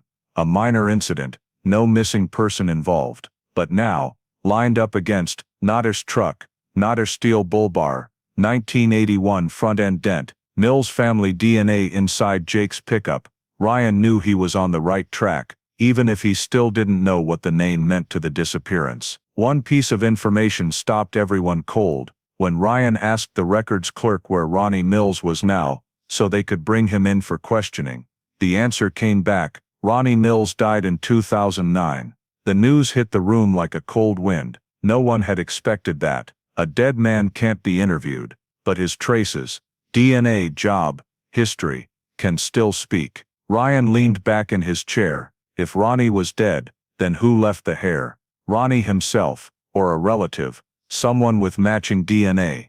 That opened a brand new possibility on the board. Not just a third party, possibly a fourth, someone else in the Mills family. But that part wasn't confirmed yet. Couldn't be concluded yet. Couldn't be said out loud yet. Only one thing was certain: the DNA had opened the first human lead in 38 years. A lead the cold case team could not ignore. When the DNA results pointed them to the name Ronnie Mills and the existence of a third party, Ryan Calloway knew one huge gap still remained: the timeline of the morning Jake disappeared. No one knew exactly what happened between the moment Jake left home and the moment his pickup was found in the woods. For nearly 40 years that gap had been a solid wall of fog that even modern forensics hadn't fully pierced. But Ryan knew one thing still could: human memory. Even faded, sometimes fragments of time survive if someone is patient enough to coax them out. That was why he went to see Howard Pickens, the 77-year-old man who had lived his entire life near Big Thicket and had been one of the first to call the sheriff's office in 1980. The old file only noted that he heard a loud noise that morning, but Ryan wanted more. It was late afternoon, low golden sunlight slanting across the wooden porch of the small house where Howard lived alone. When Ryan arrived, the old man was sitting out front, eyes cloudy, but still sharp in the way of someone who had spent a lifetime noticing things others missed. "Mr. Pickens," Ryan asked gently, "I need to ask you again about that morning in 1980, the day Jake Brannigan disappeared." Howard stared out at the forest across the road, as if the question pulled him back to a moment he had tried to forget but never could. "Sit down, son," he said. "I'm old, but that day I remember." At first Howard was quiet for a long time. Ryan didn't push. The old man rested his hands on his knees, nodding slightly as he chose his words.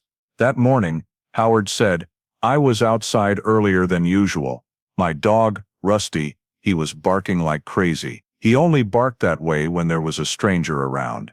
That detail had never been recorded in 1980. Ryan made a mental note.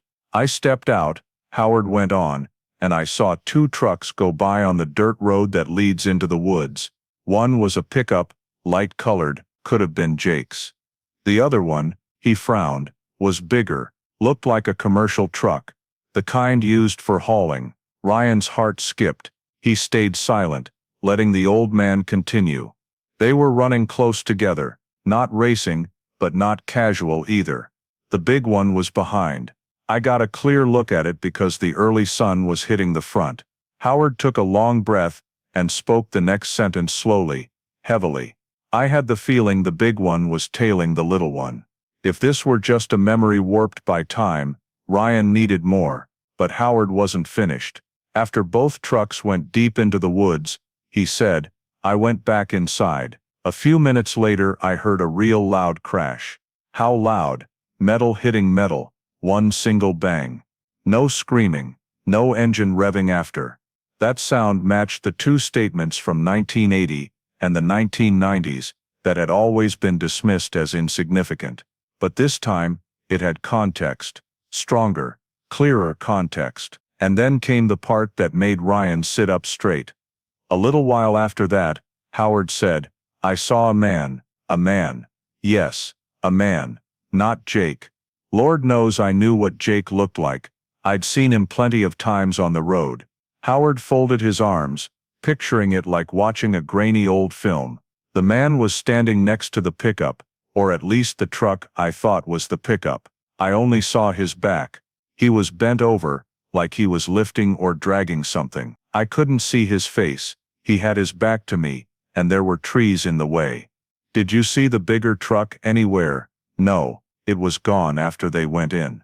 But I'm positive, 2 trucks went in, and only one was there when I looked again. Can you describe the man?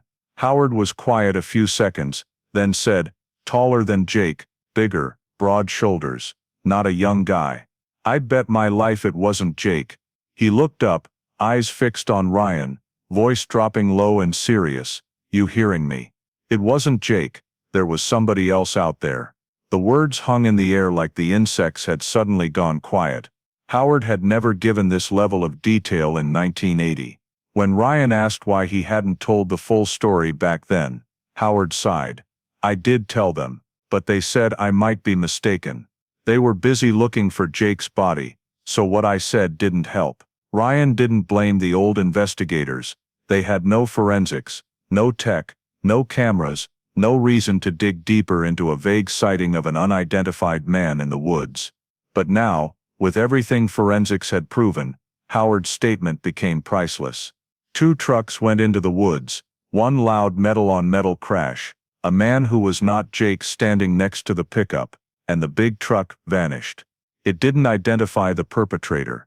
It didn't identify motive. It didn't identify the exact sequence. But it did prove one thing. Jake was not alone that morning. And the man Howard saw, tall, heavy-set, broad-shouldered, answered the question that had hung over the case for 40 years. There had been a third party at the scene the morning Jake disappeared. Something no one had been willing to believe in 1980. When Ryan left Howard Pickens' house that evening, he didn't speak the entire drive back to Beaumont. He just stared straight ahead at the forest growing darker outside the window, evening mist settling silver on the treetops. Howard's statement wasn't just additional memory. It was living proof Jake had not been alone, and more importantly, a large truck had followed him, and a man who was not Jake had been next to the pickup after the impact. Everything forensics had proven. The pickup rammed from behind by a vehicle with a bull bar, now lined up eerily with the old man's account. And in nearly 40 years of files, only one name was tied to commercial trucks, steel bull bars, and Mills family DNA inside Jake's cab. Ronald "Ronnie" Mills. The 1980 statement, starting to crack the cold case floor, is usually quiet, but the next morning, when Ryan pulled up Ronnie Mills's 1980 interview transcript, the room felt heavier than normal. Ronnie's original statement was short, just one paragraph. I wasn't anywhere near Big Thicket that morning. I was on shift at the shop from 5 a.m. to noon. Don't know anything about the disappearance. Simple, clean, no details, and it had been accepted without question. But with the new facts, that statement became dangerous. Ryan underlined on shift from 5 a.m. to noon, and opened the 1980 payroll records from the garage where Ronnie worked. And he found the first thing that made him grip his pen tighter. Ronnie had no shift that morning. The schedule clearly read, "O off." No one had ever double-checked that detail in almost 40 years. Checking Ronnie's garage, old dust hiding small secrets, the garage where Ronnie worked in 1980 had been closed for nearly 2 decades. The original owner was dead, the building abandoned, now just a shell full of old machinery and rusting junk. But the new property owner let the police search the building. Once Ryan explained the case was being reinvestigated. The roll-up door was raised, revealing almost half an inch of dust on the concrete floor. The smell of old motor oil, rust and damp wood hit like every forgotten garage anyone had ever walked into. The forensic team moved in with flashlights, dust scanners and evidence bags. They split up, nide endless old bull bar rack, nide paint shelf, bumper replacement area. When one tech shone his light into the far right corner by the brick wall, he froze. "Calloway, you need to see this." Under the dust, a metal wall rack held rows of old paint cans arranged the old-fashioned way. Some cans were rusted solid, but a few still showed faded logos. As the tech lifted them out, they found one can of silver paint formulated for 1976, 1980 commercial trucks. Ryan pulled up the earlier forensic report, compared the color code, metallic content, and the paint transfer from Jake's door. 70% match, then 80%, then 96%. Finally the tech said the words that made the room go dead quiet. Exact color code match to the transfer paint on Jake's truck. No one spoke for several seconds. In forensics, a color code match isn't absolute proof, but it's a screaming red flag, especially in a shop where Ronnie Mills was the guy who painted and repaired bumpers in the late 1970s and early 1980s. A Mills family hair inside Jake's cab. A 96% paint code match. A 1980 statement, proven false, about his whereabouts. All of it didn't convict Ronnie, but it put him dead center in the investigation. History of hit and run. The picture starts coming into focus when Ryan requested Ronnie Mills's full traffic file. Hardin County sent over a thick stack of old papers, mostly speeding tickets and minor violations. But one file made Ryan flip back and forth several times. A hit-and-run crash in 1979, just 1 year before Jake disappeared. The report read, "Silver 1977 truck struck a smaller vehicle on County Road 52. Driver of truck fled scene before police arrived. Suspected driver Ronnie Mills, but insufficient evidence to charge. No serious injuries." But the 1979 witness descriptions made Ryan's brow furrowed. Striking vehicle had a front bull bar. Loud metal impact. Truck fled into the woods. 3 details that matched the forensic reconstruction of Jake's truck perfectly. At the next internal briefing, Ryan laid 3 folders on the table. The 1979 hit and run, Ronnie's 1980 statement, the 2018 forensic report. Then he said, not as a conclusion, but as a question, how many coincidences does it take before a guy tied to bull bars, commercial trucks, and a hit and run just happens to show up in a disappearance with signs of a rear-end ram? No one answered. They didn't need to. Ronnie's statement, details no longer adding up. Beyond lying about his shift, Ronnie Mills had also stated, "I didn't know Jake, never heard the name Brannigan." But when Ryan cross-checked property tax rolls, Ronnie had lived in the Cypress Grove subdivision, 3.2 miles from Jake's house, and for 2 years they shared the same stretch of road past Big Thicket to get to Beaumont. No one could prove they knew each other. But never knew each other no longer sounded solid. And one more contradiction, Ronnie claimed he hadn't owned a commercial truck since 1979. Yet in a 1981 photo taken at the shop, hanging in an old employee's house, directly behind Ronnie, sat a silver 1977 truck, front bull bar matching 80% of the forensic model. Ronnie died in 2009. He can't be questioned again, but the traces of his life remain. Job, vehicles, pattern of behavior, and a trail of inconsistent statements across multiple files. The connection grows clearer, but not easy to conclude. After the garage search and statement analysis, Ryan wrote in the report, Ronald Ronnie Mills officially elevated to person of interest due to false 1980 statement regarding whereabouts. Occupation consistent with striking vehicle. Shop contains 96% paint code match to transfer on Jake's truck. Prior hit-and-run history. Mills family DNA inside Jake's cab, but he also added, subject deceased 2009. Full role cannot be determined. All conclusions remain investigative leads, insufficient for definitive attribution, as the man Howard saw, which meant Ronnie could have been the driver of the truck, or indirectly involved, or someone in the Mills family left the hair, or someone else used Ronnie's truck, or this is only the surface level. Everything was possible. One major conclusion: the big door swings open. Before 2018, Jake Brannigan's disappearance always revolved around the question, where did Jake go? But from the moment forensics confirmed the collision, Howard's statement added the image of a large truck, and the physical evidence, DNA paint bull bar, pointed toward Ronnie Mills. The case shifted to a new question: who was there with Jake and what did they want? And Ronnie Mills, dead, unable to be questioned, role still unclear, became the first solid link tying past to present, a link that meant the case could never again be labeled unexplained, a link leading to what Ryan now knew for certain: there had been someone else in the woods that morning, and Ronnie Mills, directly or indirectly, was the key to opening that door. Some turning points in an investigation don't come from forensics, witnesses, or modern technology. They come from people, from a buried memory, from a piece of paper once shoved into a drawer and forgotten. For Ryan Calloway, that turning point arrived on an August afternoon, in 2018, when the new owner of Ronnie Mills's old garage called the cold case office. His voice was shaking. "I was tearing out an old wall out, found a box behind the wood. Looks like it belonged to Ronnie." Ryan drove there immediately. The old wooden box, and the cassette tape, the room where the box was found, had once been the workers' break area. The wood paneling had rotted, and when the new owner pulled it down, a small wooden box fell to the concrete floor, covered in dust, but still locked with a rusty padlock. Ryan gloved up and opened it. Inside, one hardcover notebook, a few loose yellowed pages, into small black cassette tape, labeled in marker, Ryan 1984. Ryan's pulse jumped. The tape was sealed as evidence, and rushed to the lab for digitization. 1 hour later, the hiss crackled through the speakers, then a hoarse, tired, trembling male voice began.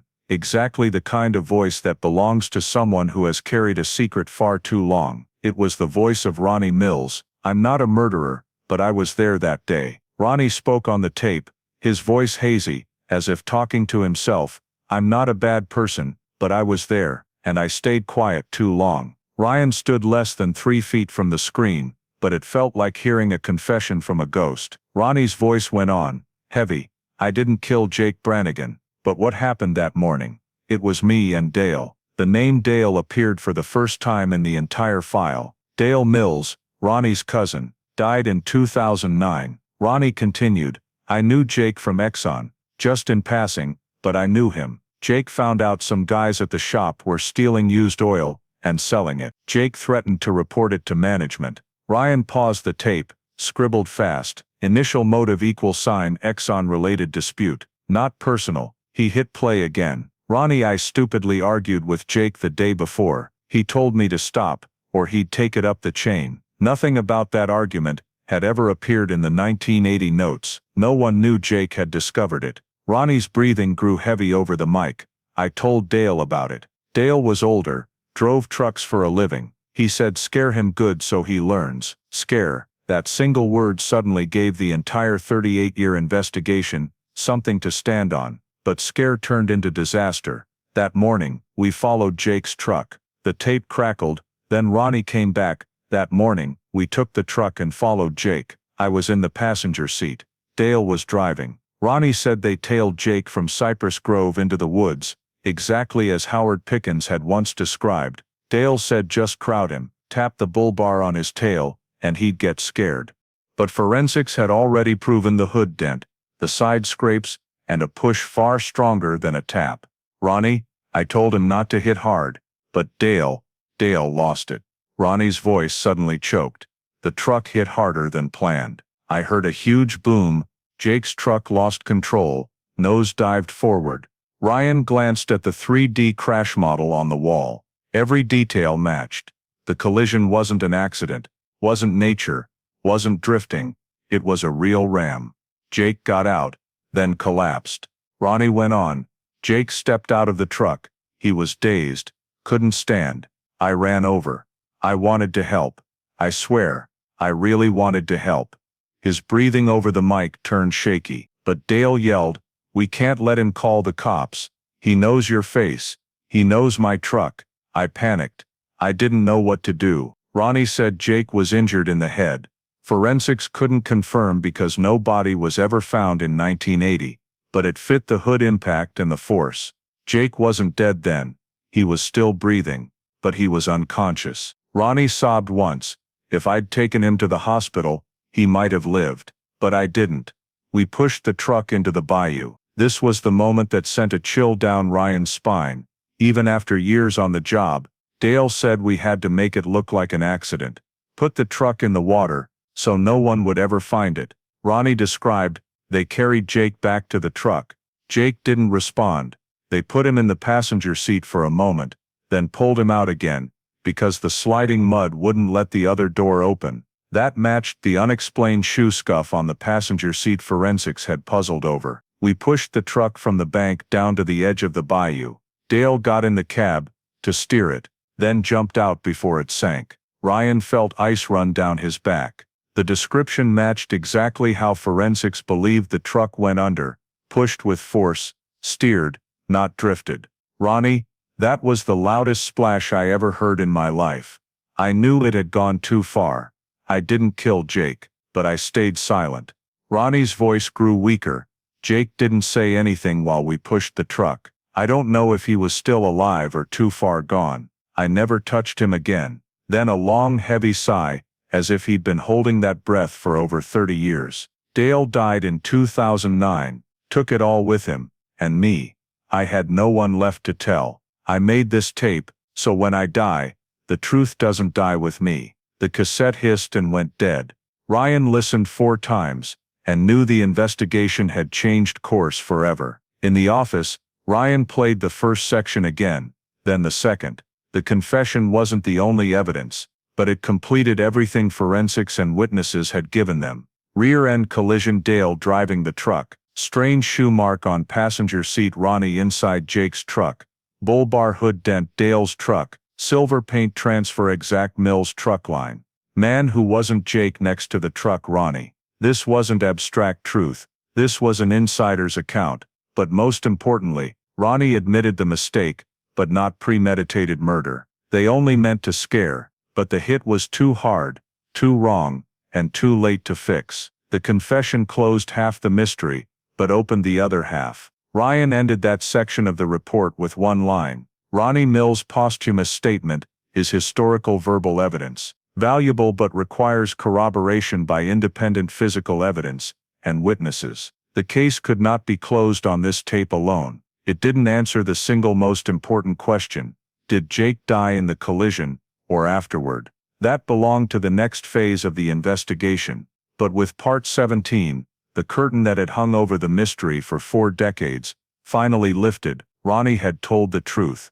Late but still the truth. And now the cold case team had to connect that confession to the pieces still missing from the big picture. Once Ronnie Mills' tape was digitized and properly archived, Ryan Calloway knew the confession only had weight if backed by independent evidence. A voice on a cassette, no matter how fitting, no matter how raw, could not be the sole foundation for reconstructing a 38-year-old case. For the final piece to snap into place, they needed external proof, something not created by Ronnie, not described by memory, not inferred by forensics. They needed a document that actually existed from that time. And then, as if cold cases always find a way to deliver one last twist, a tiny forgotten record in the Hardin County archives became the clincher. The 1981 tow report, the paper that changed everything one morning. The Hardin County archivist called Ryan. We found a 1981 tow invoice that specifically lists Dale Mills' truck with front-end damage. You need to see this. Ryan drove straight over. The storage building was so old, the files sat in yellowed cardboard boxes, labeled in faded blue ink. The clerk handed him a thin folder, just 3 pages, 1 tow report, 1 payment receipt, and a short handwritten note from the 1981 garage employee. Right on the first page, the faded print read, Vehicle 1977 Freightmaster, silver owner, Dale Mills damage noted, front end crushing, bull bar dent, paint transfer. Ryan's heart slowed half a beat when he read bull bar dent. That was exactly what the 2018 3D forensics had found.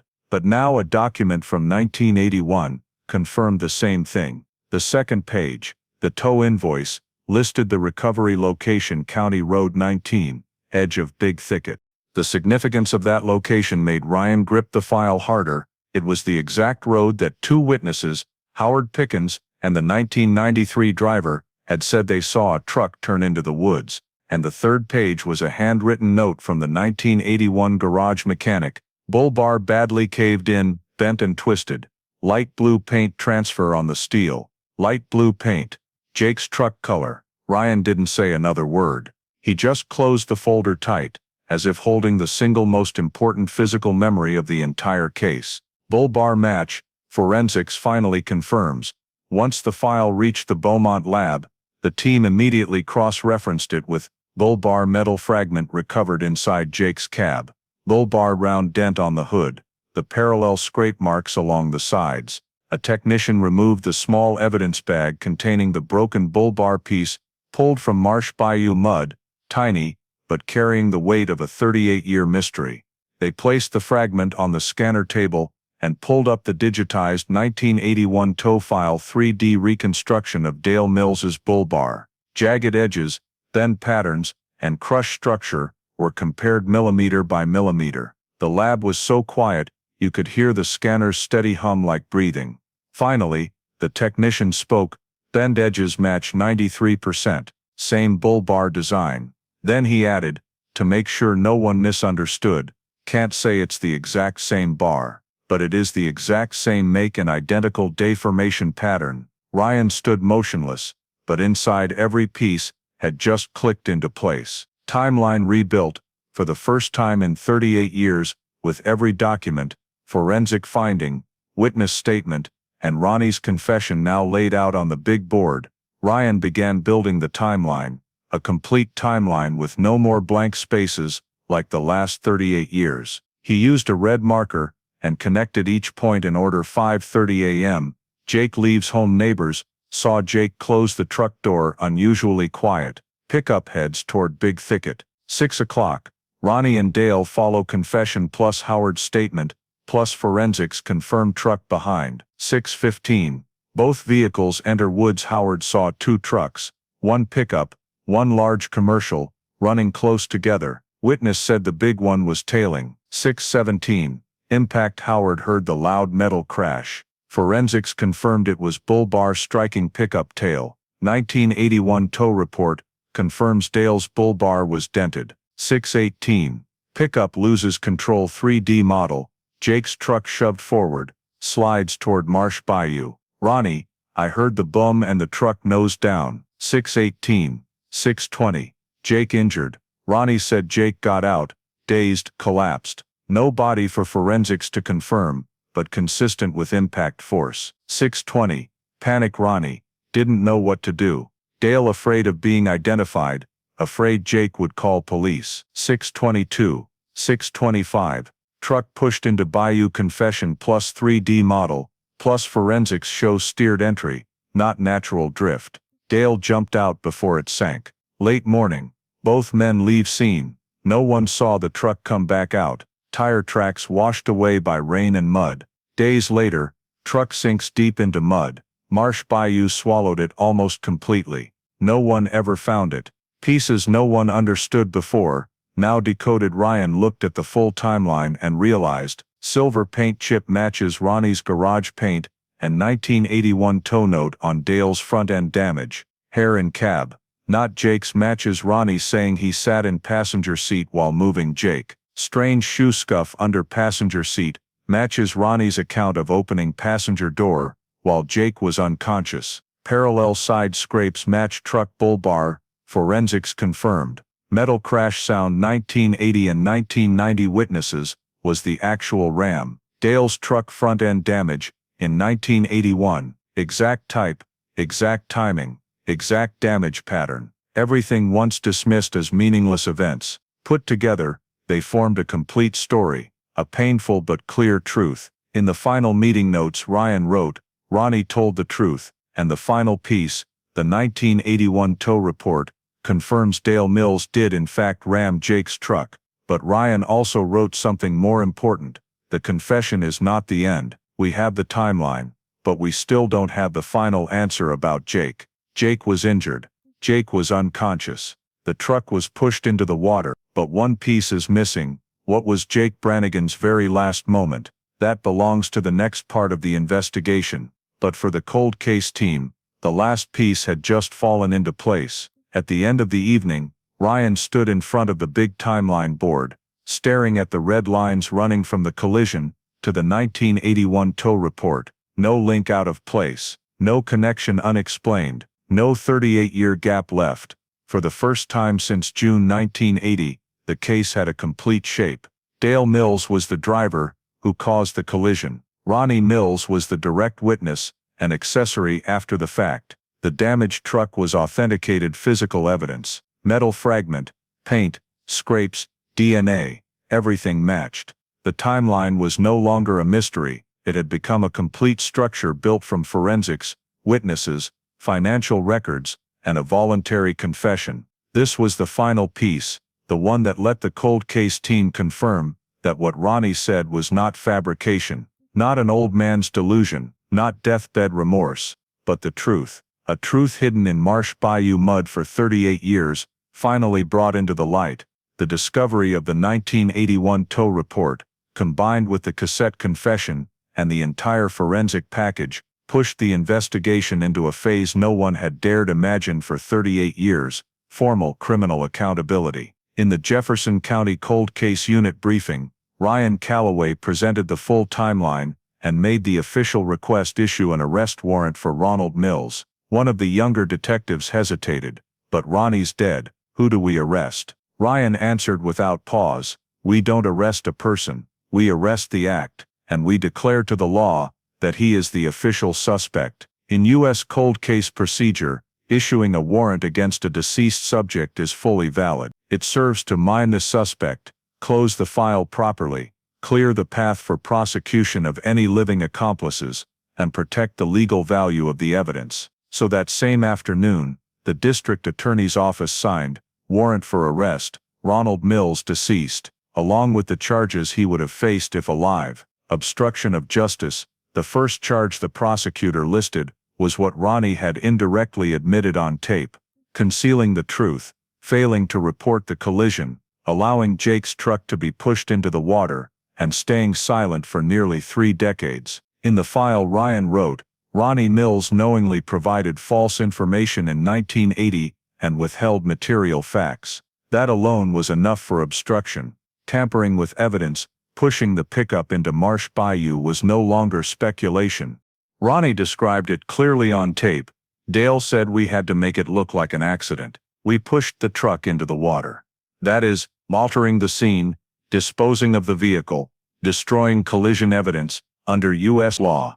That is, tampering with physical evidence, and that alone justified the warrant. Failure to report a death, when Ronnie said Jake was still breathing, but I didn't help. That meant, he knew Jake was gravely injured, knew Jake could not save himself, and still did not notify authorities. In Texas, failing to report a person in life-threatening condition, especially one involved in a crash, is failure to report a death or serious injury. The prosecutor noted, had the victim been reported immediately, chances of survival may have existed. That single line was heavy enough to silence the briefing room for several seconds. Manslaughter reckless manslaughter. This was the primary charge. On the tape, Ronnie said, Dale only meant to scare him, but the impact was harder than planned. Jake got hurt. We panicked. This does not fit murder, does not fit premeditation, but it fits reckless manslaughter perfectly.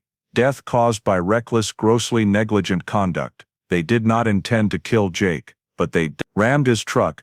NASA caused him severe injury, and failed to render aid, leading to a death that could have been prevented. Under Texas law, that is the textbook definition of reckless manslaughter. The warrant is issued, even though it can never be served. When the prosecutor signed the paper, Ryan watched with a heavy but not sad feeling. It was justice finally being recorded. The warrant read clearly, Subject Ronald Mills, deceased. Arrest warrant issued for legal closure, and to establish culpability. To Jake's family, this warrant meant more than any forensic report. It was official confirmation that Jake did not vanish for no reason. He was not swallowed by the woods. It was not a simple accident. He did not just get lost. One man, Ronnie Mills, one act, reckless ramming, one fatal decision, pushing the truck into the bayou, took Jake Brannigan's life. Ronnie would never be handcuffed, would never stand trial, would never hear the charges read,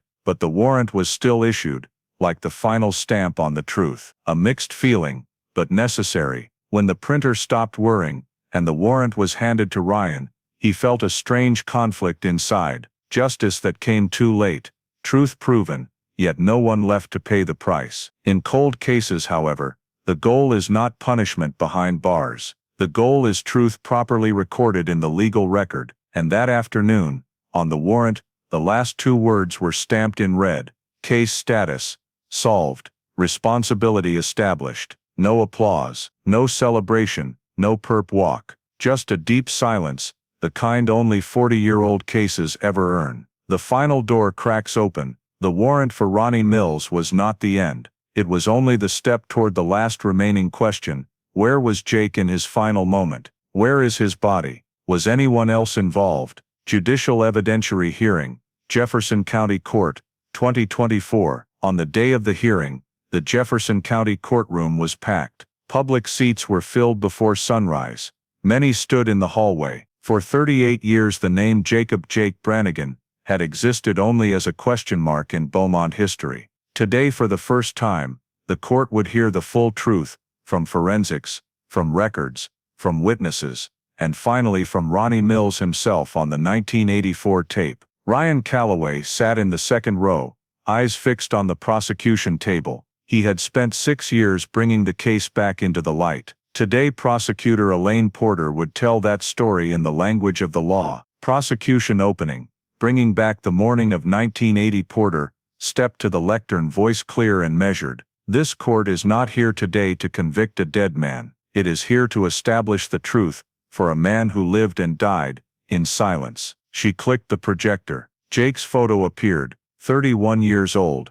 Knees, gentle smile. Eyes of a man who never imagined his last morning would be in the big thicket mist. Then she said, "Today we reconstruct the events of 44 years ago. No more theories, no more questions, only truth." The courtroom fell silent. Forensics, each piece laid on the table like steel evidence. A forensic expert took the stand. Hood dent, bull bar. He showed the 3D model, perfect round dent, nice sharp edges, force from the rear. This could not be a natural accident, he stated. Only a 1976, 1980 commercial truck with a steel bull bar can produce this shape. Parallel side scrapes, exact width match to the bull bar, on a 1977 Freightmaster, the type owned by Dale Mills. Silver paint transfer on the door. Lab showed the spectral chart, 96% match to paint used in Ronnie Mills's garage. No more doubt, no more guesswork. Paint on Jake's truck equal sign paint from the Mills garage. Bull bar metal fragment from the mud.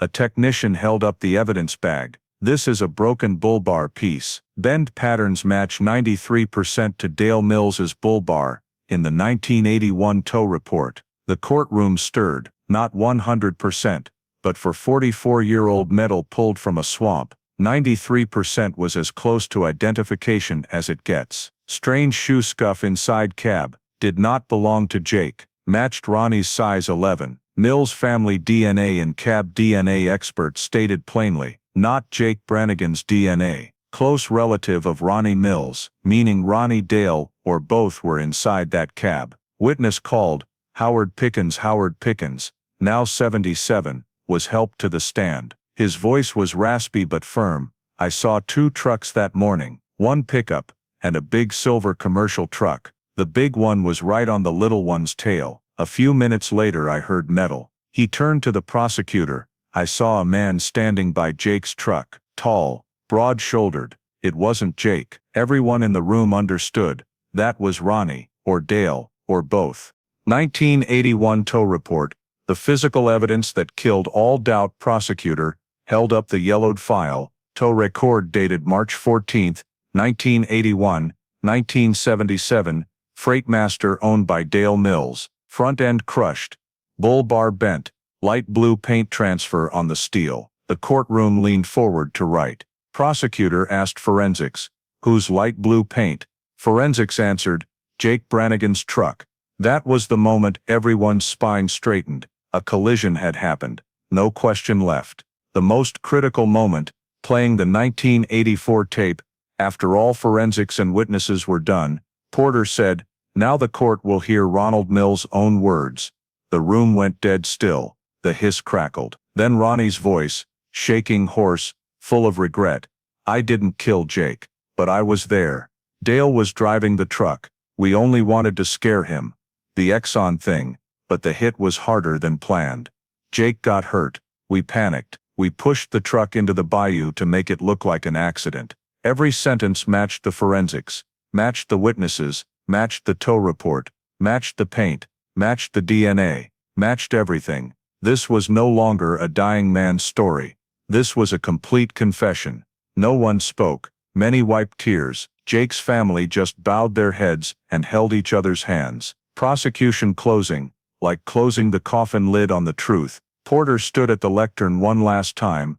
"Honorable court, for 44 years people said Jake had an accident. For 44 years people said the woods swallowed him. For 44 years, his family lived in darkness. But today, with forensics, with witnesses, with records, with collision physics analysis, with the metal fragment, with the paint, and with Ronnie Mills' own confession, we confirm, Jake Brannigan died as a result of the reckless actions of Ronnie and Dale Mills." Then she looked straight at Jake's family. Jake did not disappear for no reason. He did not drive himself into the bayou. He did not get lost. He was harmed. And today, his truth has finally been spoken. The court delivers its final ruling. The judge read the decision. Ronald Mills is held responsible for the offenses of obstruction of justice, tampering with evidence, failure to report a death, manslaughter, reckless. The court notes that he confessed prior to his death. Case file marked, case solved. One gavel strike. Everyone rose. No applause, no cheering, only a feeling. The feeling that belongs only to cases solved far too late. Justice has arrived, but there is no one left to pay the price. The day after the public hearing, media from across Texas descended on Beaumont, not for sensationalism, but because this was one of the rare times in state history that a 44-year-old missing person case had been completely solved through forensics, a posthumous confession, and the persistence of a small cold case team. Beaumont has always been a quiet, slow-moving town, like the waters around Big Thicket, but the story of Jake Brannigan, the man who vanished into the morning mist of 1980, was now on national news. On the evening broadcast, the anchor opened with a 44-year-old cold case, finally, the truth. And in Beaumont, where the story began, the ripples spread across Marsh Bayou like circles on still water. Final forensic report, summing up everything that was buried. 1 week after the hearing, Ryan Calloway received the last folder from forensics. The cover bore a red stamp, Final Summary Report. He opened it. Inside were 37 pages, detailed, coherent, so meticulous that not even a minor error could slip through. The report consolidated 6 main bodies of evidence: 1 rear-end collision based on bull bar shape, crush depth, and impact path on the hood. Jake's pickup was struck at 14-20 miles per hour. 2 parallel scrape marks, exact match to the width of a 1977 Freightmaster bull bar, the type driven by Dale Mills. 3 silver paint transfer. Final conclusion: 96.3% match to paint from Ronnie Mills's garage. Strongest physical proof: the Mills vehicle contacted Jake's.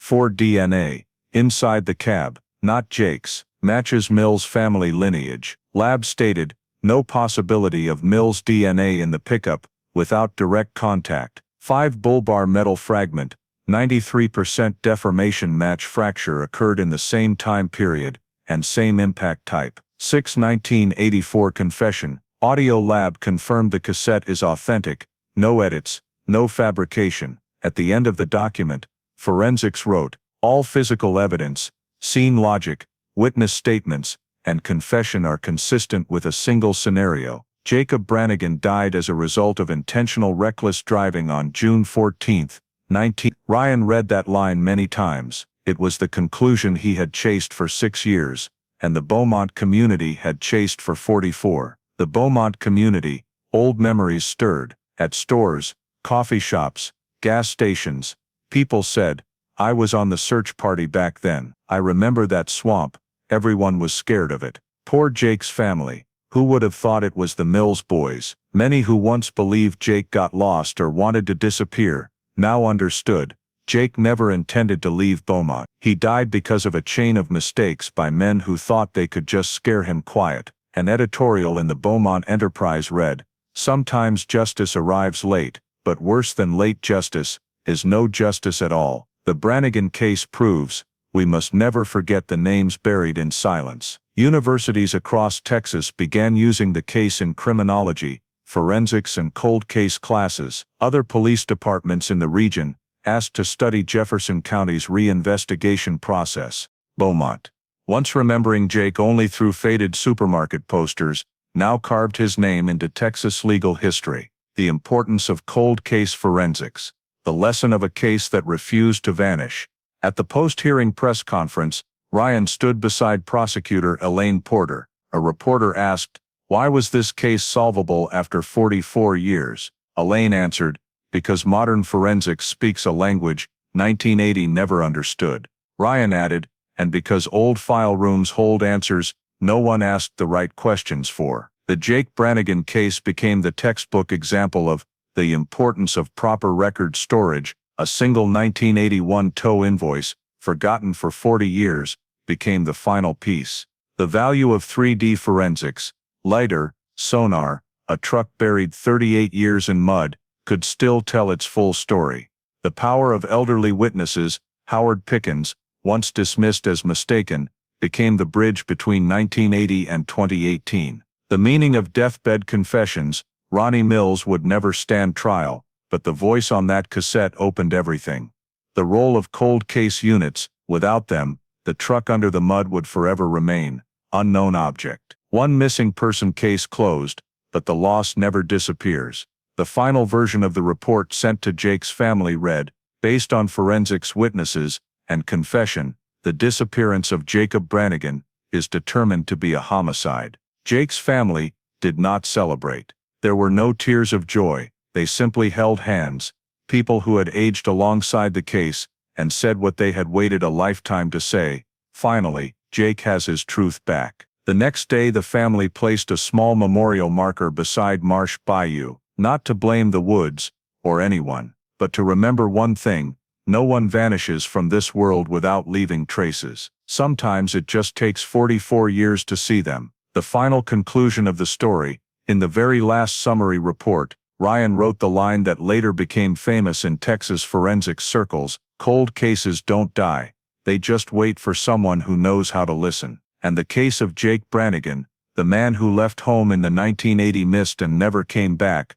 became the permanent proof of that. After 44 years, the truck was found, Mysek spoke the truth, witnesses were heard, old files were dug up, Mysek confession was opened, and justice, however late, was written down. The case was finally closed, no longer a disappearance, no longer a mystery, no longer rumor, but a truth clear, complete and certified before the law. Beaumont, Texas, 44 years later, could finally breathe. Looking back at the Jake Brannigan disappearance in today's America, the lesson is not only about a case cracked after 44 years, but a mirror held up to how we live, work, and face our mistakes. It all started with what seemed small, Jake discovering that a group at the Exxon-related shop was stealing used oil and selling it, and he wanted to report it. Ronnie and Dale's decision to just scare him, ramming his truck with a bull-bar-equipped vehicle, and then hiding it by pushing the pickup into Marsh Bayou, shows something very American yet very dangerous. The mindset of "I just want to handle it quick, I don't want trouble with the system." A few reckless seconds, a few choices to avoid responsibility, turned a workplace dispute into a man's death, and 44 years of pain for a family. In a nation that values the rule of law like the United States, this story reminds us, covering up a mistake always costs far more than facing it early. Ronnie was not a cold-blooded killer, but his silence, his failure to call for help, his failure to call police, his participation in disposing of the pickup, would have made him face, if alive, obstruction of justice, tampering with evidence, failure to report a death, and reckless manslaughter. In today's life, from offices to factories to the streets, whenever we witness something wrong, the question is, do we choose silence, or do we choose to speak up? The story also honors the persistence of cold case forensics and the community. Thanks to LiDAR, sonar, 3D collision modeling, thanks to an elderly witness like Howard, thanks to an officer like Ryan, who refused to accept unexplained disappearance, the truth was finally spoken. In modern America, faith in justice doesn't just lie in verdicts, it lies in the promise that no matter how long it takes, we keep searching for the truth, for those who no longer have a voice to defend themselves. If you value the 44-year journey to find justice for Jake Brannigan, please subscribe to the channel to join us for the next cold case stories. Thank you for staying until the end. See you in the next video, where we continue opening doors that time forgot.